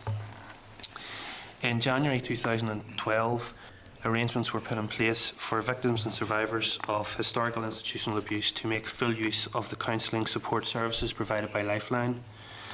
Lifeline operates a free, in-confidence telephone line which can be contacted 24 hours a day, 7 days a week for individuals in distress and crisis. Up to 6 full counselling sessions are provided for victims depending on their individual needs, and this can be extended further in exceptional circumstances. A specification for the abuse support service was prepared, and following a tender exercise, the contract was awarded to Contact Northern Ireland for the support service. Contact also provides the Lifeline service. The HIA support service comprises of 3 key elements. Firstly, it provides counselling for victims and survivors who are not in crisis, including for those who have been referred by Lifeline counsellors to a specialist counselling service such as Addiction NI or Nexus, and who are awaiting an appointment with the specialist provider. Secondly, it provides caseworker support to assist individual victims and survivors in relation to benefits, housing, personal finance, debt management, education, and liaison with victim support, and also for searching for personal records. And thirdly, it provides a coordinator service. The coordinator ensures the provision of seamless support to victims and survivors, including responding to referrals and inquiries, organising non-crisis counselling, making referrals to the caseworker service, and making follow-up service calls to victims and survivors and tracking those referrals. The contract was awarded to Contact NI on the 12th of June 2013, with the service commencing on the 1st of August 2013. These are bespoke services designed and created especially for HIA victims and survivors. They are additional to and complement what is currently available through the mainstream health, social services and justice provision. The total number of referrals into the service, as at the 4th of June this year, was 98. There have been 78 referrals through the support service telephone line, and a further 20 have been referred through Lifeline. 11 individuals contacted the service who were unable to avail of the full range of support. Some may not have been eligible as they were not resident in an institution, or some were living outside Northern Ireland. There are practical reasons why those individuals who are living outside Northern Ireland cannot avail of the full range of services. For example, the benefit system and the types of rates of benefits may not be exactly the same as here. In addition, in GB, some benefits are administered differently. For example, housing is through local councils, and the qualification criteria may be different to here. However, it should be stressed that anyone residing outside Northern Ireland who contacts the support service is signposted to local advice and counselling providers. In addition to signposting those non-resident victims and survivors to advice and counselling providers in their local area, arrangements are also being made to produce a booklet which contains useful information on record recovery, fees, charges and contact numbers. This booklet is being developed by Advice NI and contact, and will be distributed to anyone contacting the support service who no longer resides here. The support service contract also provides support for witnesses who are attending the formal hearings in the former courthouse in Banbridge. 2 fully trained and accredited counsellors attend the courthouse each day the inquiry is sitting and are available to provide support to victims and survivors if required. Before the HIA acknowledgement form began to interview victims and survivors in October 2012, 2 witness support officers were appointed to the inquiry to guide applicants through the process before, during and after their interview, and make themselves available when required to support witnesses who were making statements to the inquiry solicitors. There are currently 4 witness support officers in post who support victims and survivors attending the inquiry to the range of support services that are currently in place. If appropriate, the support officers will also talk the applicant through the booklet, which is entitled "Have You Been Affected by Sexual Violence or Abuse?" And this was compiled by Nexus and commissioned by DHSS PS, which provides details of helplines, specialist services and relevant organisations here. The witness support officers also make follow-up phone calls to all applicants within a week of being seen by the acknowledgement form. The HIA inquiry has also gathered evidence in Australia, and a witness support officer was part of the team that went to Australia. Following interviews with that support officer, the witness support officer contacted each applicant by telephone calls a few days later to check that the applicants have received the support that they needed. The HIA inquiry have advised that in every case the applicant expressed appreciation for the support given to them, and although the inquiry had arrangements in place to refer applicants to support services used by the Australian Royal Commission, this was not required due to the support that had been provided by the witness support officers. On the 1st of October 2012, OFMdFM also established drop-in centres for HIA victims and survivors in Belfast and Derry, Londonderry, with a trained counsellor available at each location to provide help and support if required. The Derry Londonderry drop-in centre is based in the Wave Trauma Centre, and the service is facilitated by an experienced qualified counsellor who remains on site to ensure that the discussions, either in a group setting or on a one-to-one basis, are carried out without fear of re-traumatisation for the victim. The majority of group participants have not previously availed of counselling and are readily utilising this service as a means of support and recovery. WAVE have indicated that clear group boundaries have been established, particularly in relation to confidentiality. And during a recent counsellor-facilitated discussion, group participants expressed their preference for this current structure to continue, compared to a more formal or clinical support arrangement, as this would reportedly remind participants of an institutional environment with the associated painful and traumatic memories. When the support service commenced in October 2012, an average of 5 participants attended the centre, and this has now increased to 20 participants who attend on a weekly basis. The group is very inclusive and welcoming of new participants. Feedback continues to be positive on the drop-in centre, and the opening hours have been increased from 4 to 2 hours, or from 2 to 4 hours per week. The contract for the Derry Londonderry drop-in facility has been extended until June 2015. The Belfast drop-in centre has not enjoyed the same support as the facility in Derry Londonderry, and was closed for a period as it was not used. The Belfast facility reopened on the 27th of September 2013 in the Relate offices in Glengall Street and operated on a pilot basis until the 31st of March this year. The uptake of the service during that period was minimal.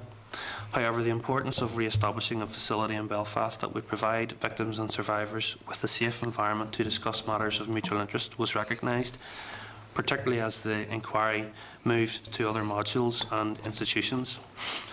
Following a short CPD-led tender exercise, the facility will reopen in the Relate offices by the 23rd of June, which is next week, and will remain operational until the 27th of March 2015.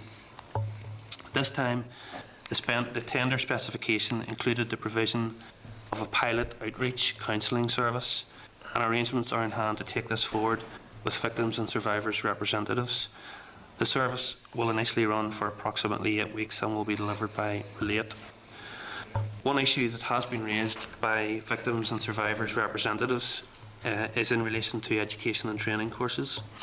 Preliminary discussions have been held with colleagues in Dell regarding the delivery of essential skills courses, for example, mathematics, literacy and basic IT skills, and we're hopeful that arrangements can be made to deliver these courses.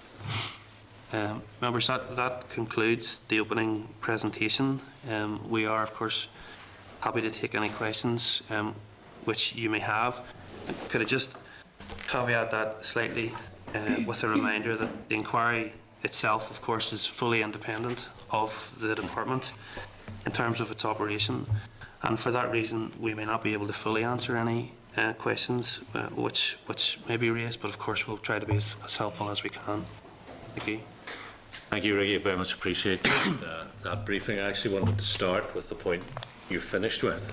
The inquiry is the purview of Sir Anthony Hart and his team, working within the terms of reference and the enabling legislation that has set it up.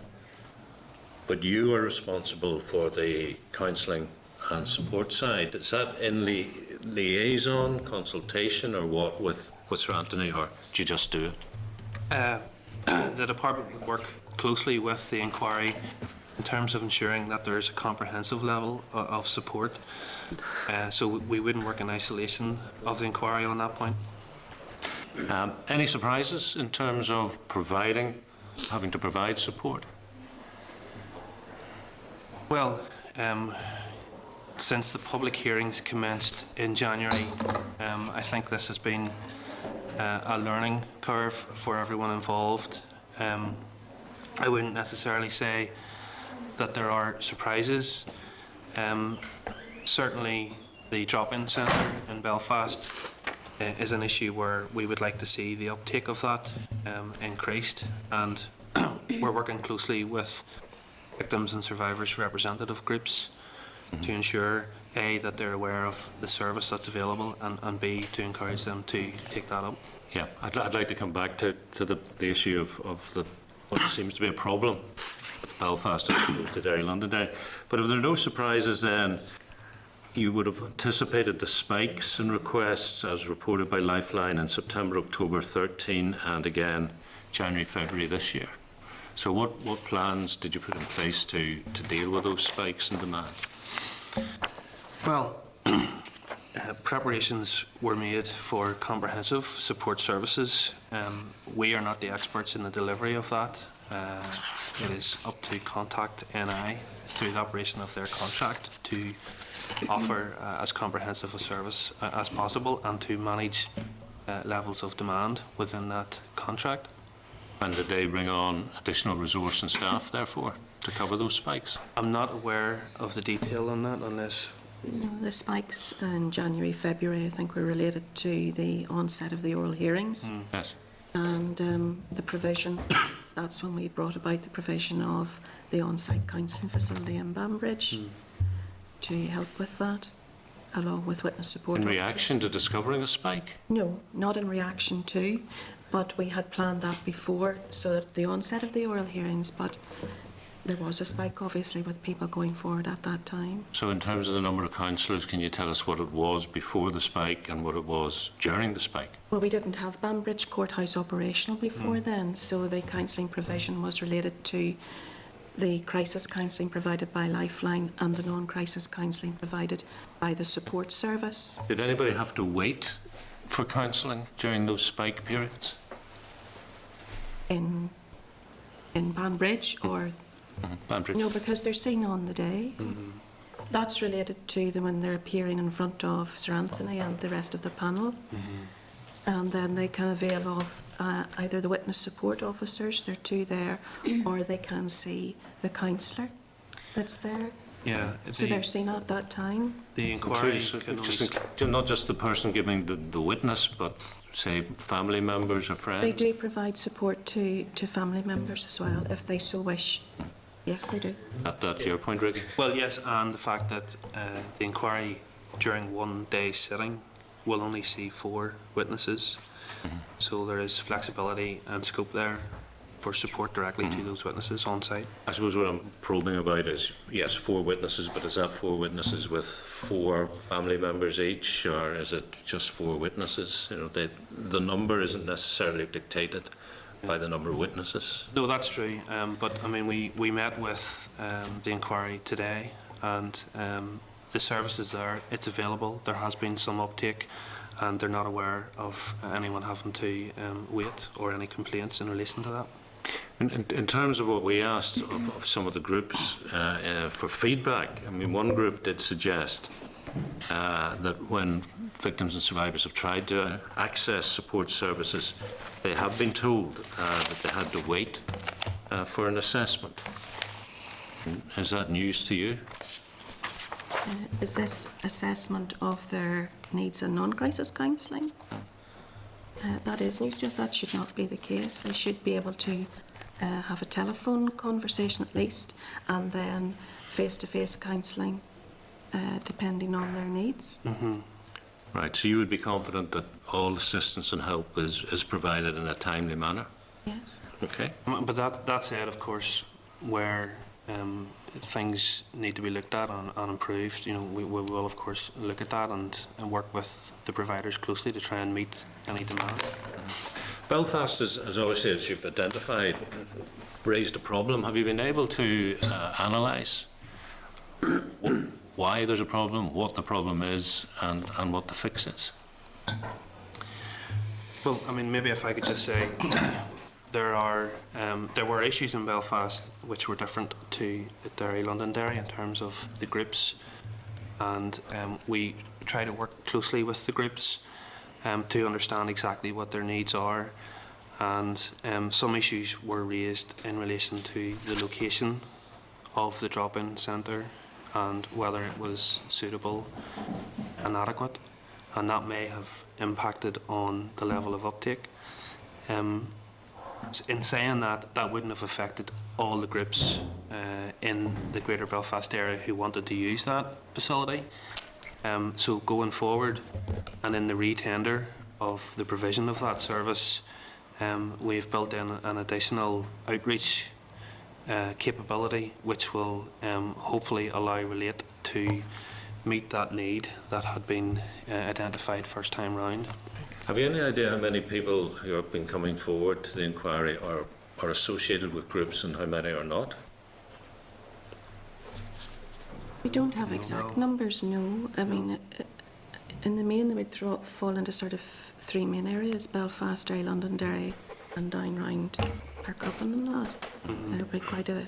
You got the geographic sense of it, but I'm wondering how many of these victims and survivors are coming forward in their own right without being members of specific support groups. We met groups. with the group at in March, and they were from Riban House and Nazareth Lodge in Belfast, and people that we hadn't met before that had been brought together by one of the representatives, and so there were new people coming forward, you know, that had sat back and waited, I suppose, to see what was happening. They have a different, I find the victims and survivors have a different view, a very individual view. Oh, yeah. So some of these people we hadn't met before, and, you know, we had a different sense from them of what it was they wanted and that. So there are individuals coming forward who aren't affiliated to particular groups and that, yes, but there are others who are loosely attached to some groups and others who are more closely involved. I mean, given the numbers overall that have come forward to the inquiry, which is actually 528 as of today, we would expect that there will be individuals in there who are not comfortable in any other setting other than themselves coming forward. So there would be a large proportion, I would say, of that 528 are not affiliated with any group. A large proportion? I mean, that would be my sense of it. I have no evidence really to back that up. Okay. I think you said, really, that normally you would make available 6 sessions for individuals. But in exceptional circumstances, obviously, you would look at going beyond that. Have you gone beyond it? Can you tell us how many times? I'm not aware of any occasions. That's not to say it hasn't happened. We may need to check that. Well, there's some people who have had crisis counselling who have moved on into non-crisis counselling. Okay. But I don't have figures here of anybody who would have availed of specialist counselling. Okay, and That just would be for addiction or anything like that, which is also available. just before we bring Alex Maskey in, I think you said 11 people. Yes. Some who are not resident in the country anymore, but also at least one who was not resident in an institution and therefore doesn't fall within the scope of this HIA inquiry. Is it more than one? We are aware of individuals who have come forward to the inquiry who, under the terms of reference, aren't eligible to have their stories heard by the Acknowledgement Forum. I think that figure I quoted was specifically in relation to support services that were being requested. Yeah, I'm asking really because, as I'm sure you're aware, there is some discomfort about the fact that this deals with people who were subject to abuse in an institution rather than, for example, to everybody who was subjected to clerical abuse, no matter where it had occurred. Is this data being trapped and collated because at some point we understand there will be a view being taken by the department as to whether there is a need for another process for those who are not within the terms of reference? We are collating information which the service providers are dealing with. I'm not sure on the frequency of that, but that would be part of their contractual requirement to provide the department with information in terms of numbers of people coming forward and the referrals and the routes for referral as well. So that is happening. Okay, thank you. Sure. Thank you. It's actually quite alarming to hear a figure of 500. In fact, I find it quite disturbing, given the age profile of a lot of people who may be caught up in this situation. That to me, is a disturbing figure. Seems quite large.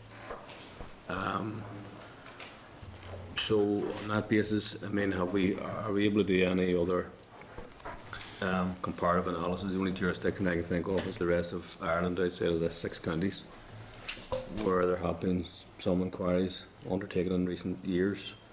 So in terms of the experience about the services required, like for example, we do know from the victims of a conflict scenario and the victim services support that over the years a number of organisations represent a number of individual victims. Collectively they represent people and they do tremendous work. But there's always a lot of people who don't want to associate with any group and they want to work on their own, and that's entirely their right to do that.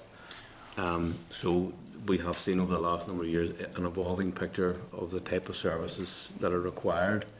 So I don't think it should be any big surprise that once you start to get the hearings and so on, that you'll get spikes and increases. I'm not suggesting that you didn't take that on board, but I find it still a wee bit awkward. I mean, the chair's already raised this in terms of there appears to be a contrast between the situation in Derry, for example, where you went from like 5 to 20 people accessing a particular facility, which seems to be, in a perverse way, good that people are able to go to that facility and be happy for them. But in Belfast it seemed to be not the same, and obviously we're getting advised by some people that, whilst the individual support service people are very kind and friendly and supportive, but that sometimes doesn't always then relate into early support or phone calls, or in some cases they're not getting the support. That's what we've been told by some people. I don't have any idea as to the numbers of that, how many people are caught up in that situation, or how reflective that actually is. Or people have to get assessments, we've been told, which may take a bit of time. Now, clearly, for me, I think it just strikes me that the outreach facility seems to be a very good thing. Because I think you always still have to go beyond and make that extra step ourselves to reach out to people who would struggle to even come forward in some of these situations. So it's really, for me, just how do we, in view of the fact that there are, I think you mentioned 508 or whatever it was, 528. Right? 528, I just think that's a scary prospect of the number of people out there who need some type of support. So I would just like an assurance that we're not almost restricting ourselves to the level of support, because some of the support seems to me, we're tendering for this and we're tendering for that, there's a facility here, but is that anywhere near enough the services that would be required? Because as I say, I mean, Chair, you raised, could be one person as a victim going forward, but there's 530 people going forward, some shape or form. Yeah. And where does that replicate out into? So I'm just wondering, I would like to be satisfied, are we pulling out the stops to make sure that there is adequate support for people, so that it's not a phone call you get in return the following week? And I'm not been in any way disrespectful to any of the people involved in the service, by the way. I'm just simply saying, is there enough resources to those people and those services that they can quickly respond to people who are going through clearly a very difficult time? Well, I mean, you're absolutely right that we need to ensure that the service is adequate to meet the need. The experience of the first module has been invaluable for a number of reasons. The two institutions that have been looked at so far, there have been a number of points, e-learning points that have been gleaned, namely around the timing of provision of support, and what that means is that effectively you don't have a 520 person demand all the time. You have demand which is linked to the timing of that person's hearing. So if we can ensure that going forward provision is in place linked to the start of new modules and new institutions, because there is a large period at the start of a new institution of increased media publicity, and we expect that to continue every time the inquiry talks about a new institution and there's new witnesses. That will in itself generate a demand on the support services, so it's up to us to ensure, working with the likes of Contact NI, that they're prepared for that. So I think we are doing that, we are talking to them, and the contract has suitable flexibility, and they, as professional organisations, we're confident that they're competent to meet that demand as and when it arises. So we don't have any concerns, but certainly we will keep that under review going forward. That facilitate I mean, I think there was an announcement that the inquiry might extend for another year, if I remember correctly. Just very recently there was yes. Given that effect, so the inquiry chair, Sir Anthony Hart, has written to OFMdFM formally requesting an extension of a year to the inquiry for a number of reasons. And there was a meeting with ministers this morning that Sir Anthony held, outlining the reasons for that. And ministers have indicated they are minded to recommend to the executive that that extension be granted. And then I presume that is the situation, then the ongoing requirement for support services will be factored in that? Yes, there are a number of consequences as a result of an extension, one of which is support services for victims, and we need to make sure that for the duration of the inquiry that those services are available. Yep. And will those services, will there be a thought given that those services are something appropriate being available post the HIA inquiry?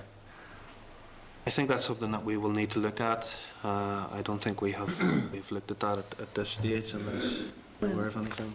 Well, the services we provide, I mean, once the report comes in from Sir Anthony, then ministers will decide in terms of the provision that we put out there for victims and survivors. Yeah. So it actually could be part of the resolution? Yes. Okay. We will continue to provide the support service until such times as they take a decision on the report. And just, of course, to note that a 1-year extension to Sir Anthony's operation potentially means a 1-year delay in any decision by the department with regard to those who fall out with the terms of reference. Just to note. Jimmy Spratt. Could I just, on one of the points that I raised there, in terms of the comparative analysis, has there been any comparative analysis done with the other jurisdictions where there already is some considerable body of experience in this? There would have been analysis done at the stage of preparing for the inquiry. I think the numbers originally envisaged were around 3,000. Now 520 is significantly less. But that said, it is actually a significant increase on the numbers of applicants who come forward this time last year, which was around 200. So Sir Anthony indicated today that there were a number of people who came forward at the last minute, and perhaps that has been as a result of the coverage that there's been. People may have felt more confident and able to come forward. So, Jimmy. Thanks, Chair. And I think Alex made the point how disturbing it is to hear that there's so many people involved in the whole issue. Just in terms of, there's been one trip to Australia, isn't that correct, in relation to taking evidence there?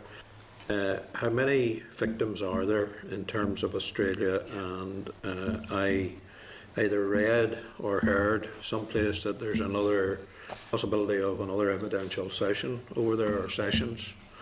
65 have been identified in Australia and have come forward. And the first visit took place last September, and they interviewed the first 33, if I recall correctly. So there's another 30 odd to be. Yes, and they've gone out there presently to interview the remaining victims and survivors who it was part of the child migrant scheme, and the module then will commence in relation to that at the start of September to deal with that. Given that the figures have gone up from 200 odd to 500 odd where we are now, and obviously I think you made the point, Ricky, that maybe people have become encouraged whenever they see other victims coming forward and giving evidence. Is there any inkling that there is still people out there that might come forward in the future, or is that just a guess, a shot in the dark? Closed now. well, I mean, the acknowledgement form itself has actually closed. Yeah. The inquiry closed that on the 30th of April. We simply don't know. The inquiry handles applicants who come forward. There may be people who will still come forward after the closing date, unfortunately, but I mean, obviously these are very traumatised people, and you wouldn't want to be closing anybody out in terms of if they have bucked up the courage or have the family support or have other support to come forward. You wouldn't want them to be... Well, there's two issues there.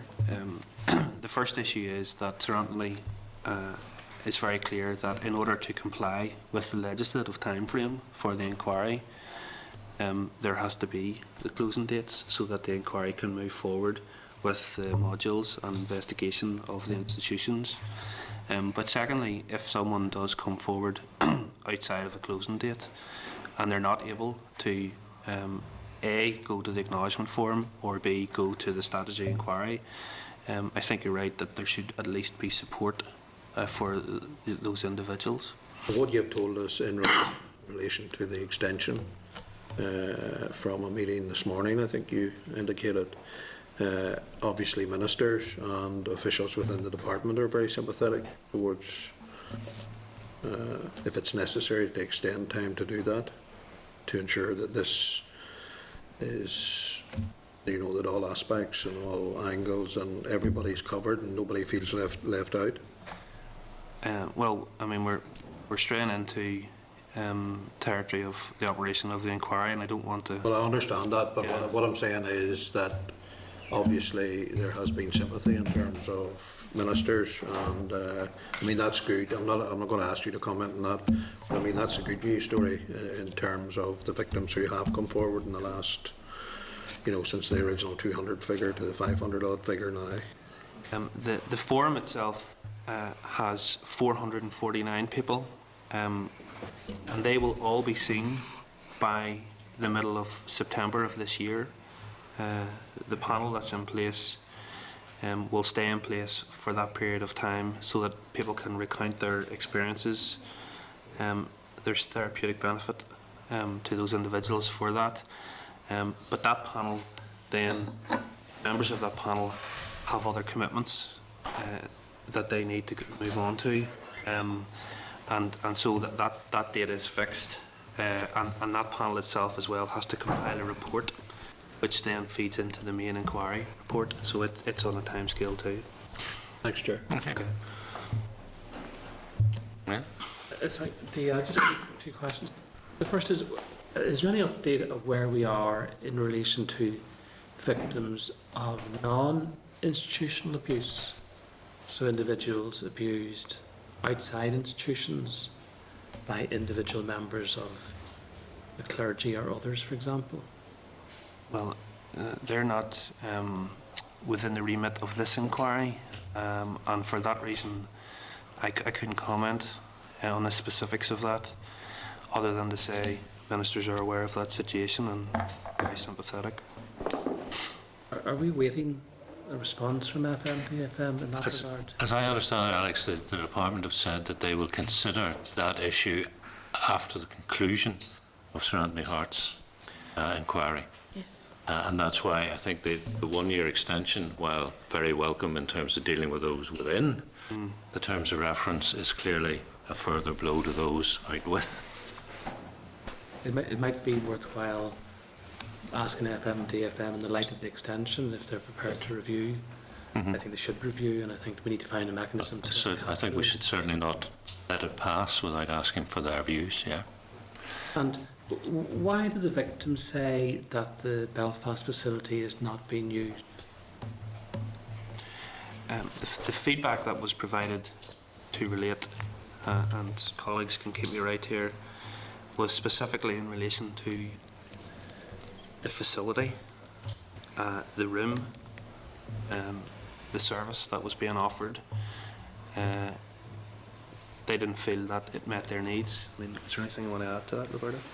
Well, this is the third facility. It was originally offered with Wave on the Antrim Road, and then it was moved into the centre of town to Millennium House, and it wasn't used on either of those occasions it was provided, and that was the reason for ministers closing it originally. And then last summer they tasked us to retender and to try again, and that we should have it in a central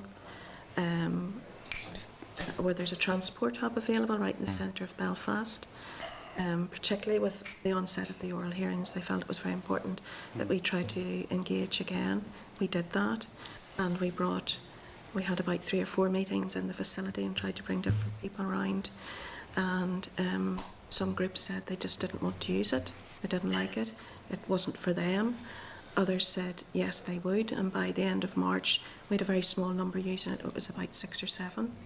So on that basis we went back to ministers and asked if we could retender, and that was then the addition to that then is the outreach facility, and trying again to see if we could engage. But I think, to be honest, you're dealing with a different dynamic in Belfast that's more fragmented, whereas the folk in Derry are from the 2 homes and they're much more of a coalesce and are using the facility very well, and we've extended it to 4 hours for them on that basis up there.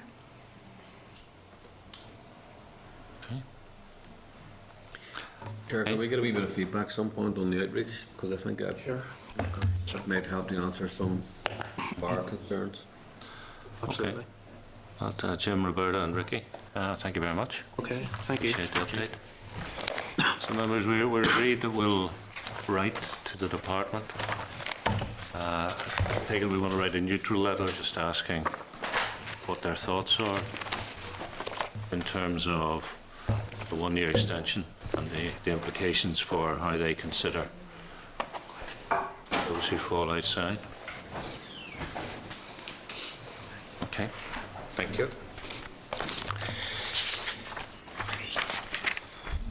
And members, just to get through the rest of the agenda, draft forward work programme at page 213 of your packs.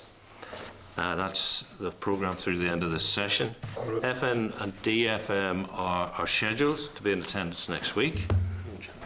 We had been due to hear oral briefings from the department on the analysis of consultation responses to the active ageing strategy and an update on consultation on the sexual orientation strategy. Just given that's an impossible workload, would you be content that we switch to written updates on active ageing and the sexual orientation strategy? And look to oral briefings perhaps in the autumn? Okay. We had also agreed to review the committee's strategic priorities for 13-14 next week, and that will inform how we go about setting our priorities for 14-15. Would members be content to meet 15 minutes early next week at 1:45 to discuss? I've got to say, all I'm thinking about is to ask Karen if she'll tell us, this is what you agreed at the away day, this is how you've performed against your key agreements, and here are things therefore you need to think about for next term. So it's not a big discussion, it's really just the kind of baseline information that we need. And in terms of an away day ahead of next term, given diaries get filled up pretty quickly, the Assembly begins again on Monday the 1st of September. Could I therefore suggest Wednesday the 3rd for an away day, maybe sort of 12 to 4, something of that kind of nature, with obviously some work done over the summer in terms of providing a structure. Chair, I think for anybody that's got other committees that morning, they may potentially have an away day as well, an away morning, and I just need to double check Dale. I just can't remember the date. It was agreed this morning, but I've a notion. Well, look, if we liaise and we'll maybe time shift it to later in the day or whatever, is that okay? And maybe consideration should be given to having it outside of Belfast. I'm shocked. Dungannon? No way. Why not? That's a brilliant idea. Utterly shocked that you want to leave the city. Yeah, well, the last one was in North Belfast. And we, of course, have the offer, I think, of the complementary use of Crumlin Road, after we complained about the cost last time. The common road outside Dungannon. That'll be the one. That'll be the one. We might have to call you a cheapskate, Chair, because you wouldn't pay for it the first time. I certainly would not. Take it now that it's free. You may call me a cheapskate, and I'll go to the Taxpayers Alliance. And okay, I mean, we can certainly look at the Linen Green or something like that if you want. Or there's a new facility opened up around Furley House. Well, could I suggest any members who are so inclined would drop potential venues to the clerk's office, to the committee office? Radisson, Limavady. Park Avenue. Yeah, okay. Okay, members, also in January we agreed in principle to an inquiry in relation to Together Building a United Community, a particular focus on the role of communities and young people in decision making with regard to community integration and the removal of interface barriers. Now on page 215 of your packs is the clerk's brief, giving you background information and a draft terms of reference. I guess the proposed aim is to inform the Executive's approach in the actions it's going to take to tackle sectarianism, racism and other forms of intolerance, and also to allow us to make recommendations to support and enhance policy in uniting communities and community integration. Also, though, in tabled papers from page 9 are 2 research papers highlighting examples across Europe of projects which seek to bring together diverse communities. Under the draft terms of reference, we're proposing that the inquiry will explore perspectives on sectarianism, division and good relations, including an examination of theory and practice with regard to good relations, shared space and shared services, consideration of best practice locally and internationally in bringing divided communities together and in developing shared space and shared services. And another terms of reference would be to seek the views of communities and in particular young people on what good relations means to them and how sectarianism and division can be addressed with a particular focus on the challenges at interface areas. This might include seeking views on what issues need to be addressed in order for peace walls to be removed, examining the role of young people and communities in policy and decision making in relation to community integration and particularly the removal of peace walls, and consideration of the effectiveness of the good relations indicators in monitoring and measuring the progress of government interventions. And finally, to make recommendations in order to support and enhance policy and decision making with regard to uniting communities, including on actions to tackle sectarianism, racism and other forms of intolerance, and to help deliver the Executive's commitment on removing interface barriers. Can I ask any comment, members, on the proposed TOR? Seems comprehensive. Are we happy then to agree? Sure, see, in terms of engagement, it's just the young people. Well, particularly, not exclusively. Is that an issue, Bronwyn? No. I'm thinking just about adding to that. Yeah. Okay. That, What way? well, I would be suggesting that political ex-prisoner groups, Loyalist and Republican, should be engaged with as well. If you're talking about shared space, sectarianism, all of that, it's something that we should consider. It's something we could consider.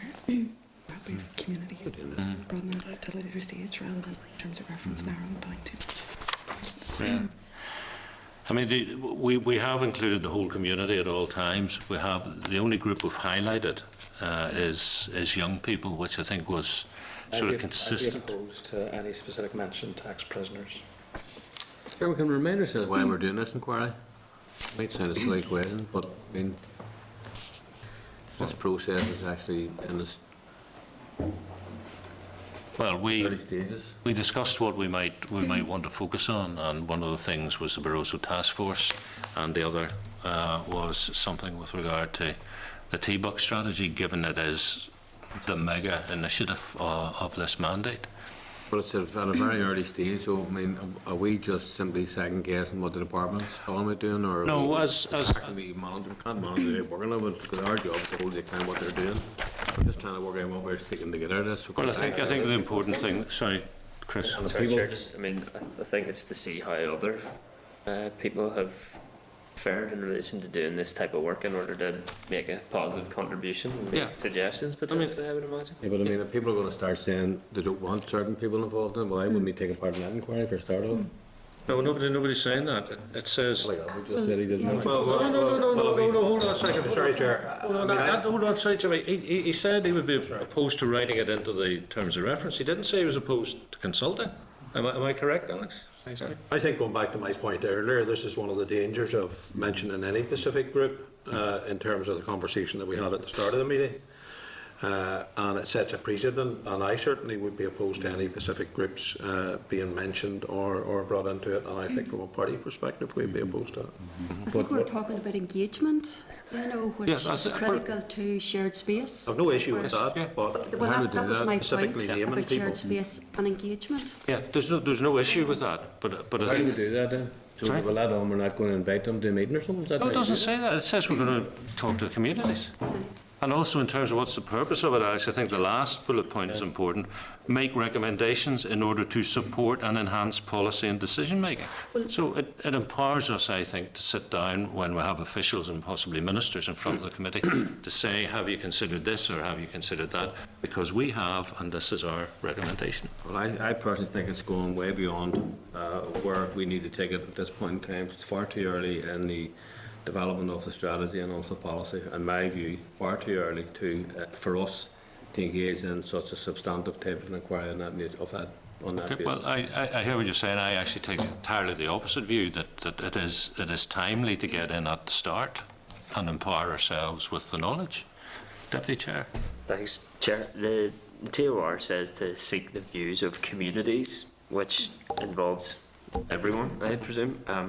And in particular young people. I don't think that particularly hamstrings us or is inappropriate anyway. The Towards Building a United Community has one of its key themes as children and young people, so I don't think that's an exclusive comment by any stretch. And just remember, we have a lot of young people whose parents are ex-prisoners and who are severely impacted upon, as well. So we need to the transgenerational issue here. Far larger number of young people whose parents aren't ex-prisoners and who've been traumatised by what a lot of those prisoners and other people got up to.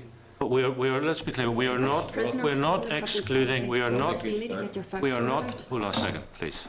We are not considering excluding any group. Yep.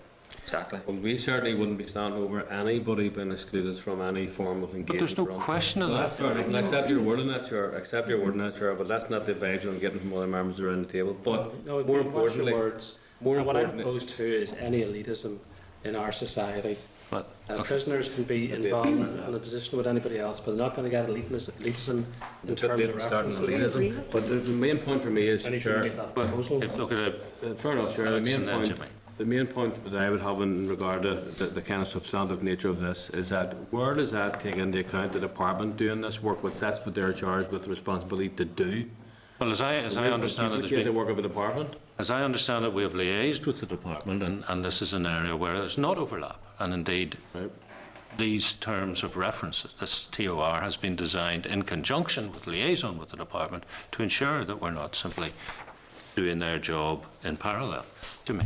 I don't want to get involved in a family row across the table, but you know, Wouldn't call that a family. Be fairly estranged. It was. all right. Well, we'll just park it there then. Yeah. I tend to take a similar view to Alex Maskey in terms of us doing an inquiry, sort of ahead of the department. You know, the full issues coming out in that. I think we're just a wee bit premature, and perhaps if this come forward in another few weeks or a few months' time, it might be better. But I think we need to have a wider discussion around it, as opposed to agreeing anything today, and I'm not prepared to agree anything today. Well, the policy's been in play for a year, so I find premature as surprising. But anyway, Chris, Deputy Chair.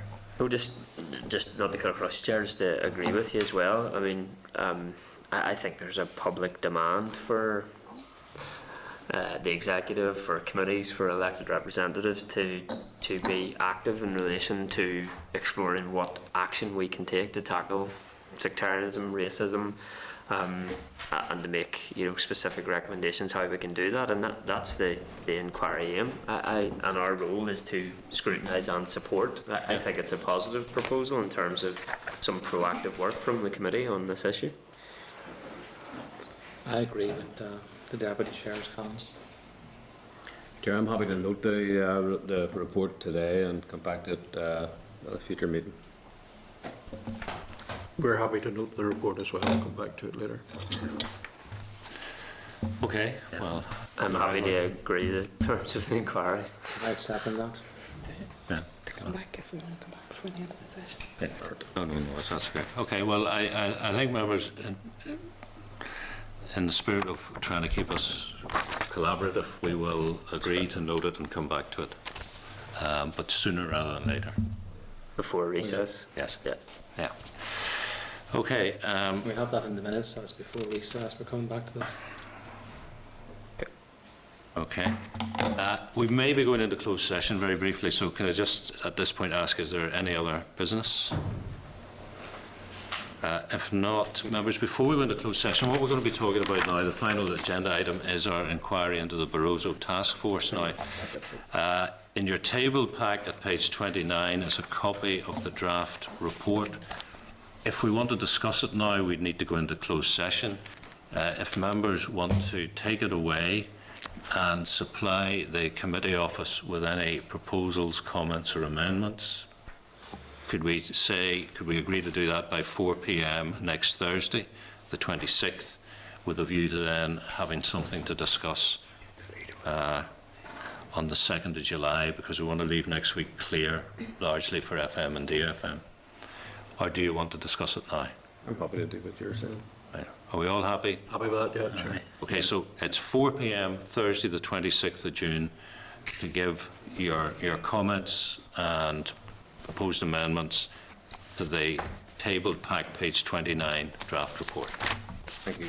Okay, in that case, we meet again next Wednesday in this room at 1:45 to look at our strategy, and I hereby adjourn our meeting. Chair, just remember that my committee's away. Remember I told you 2 weeks ago, it was strategy day. Yeah. You're having a strategy day. We're going to Limerick Valley to please George. And George, are you going to be here? Are you going to be here instead of? I'll be here, okay. That's almost He's coming cruel. from Limavady, but we're going to That's Limavady. Chair. almost cruel. Meeting adjourned. Thank you very much. 30. This is the Northern Ireland Assembly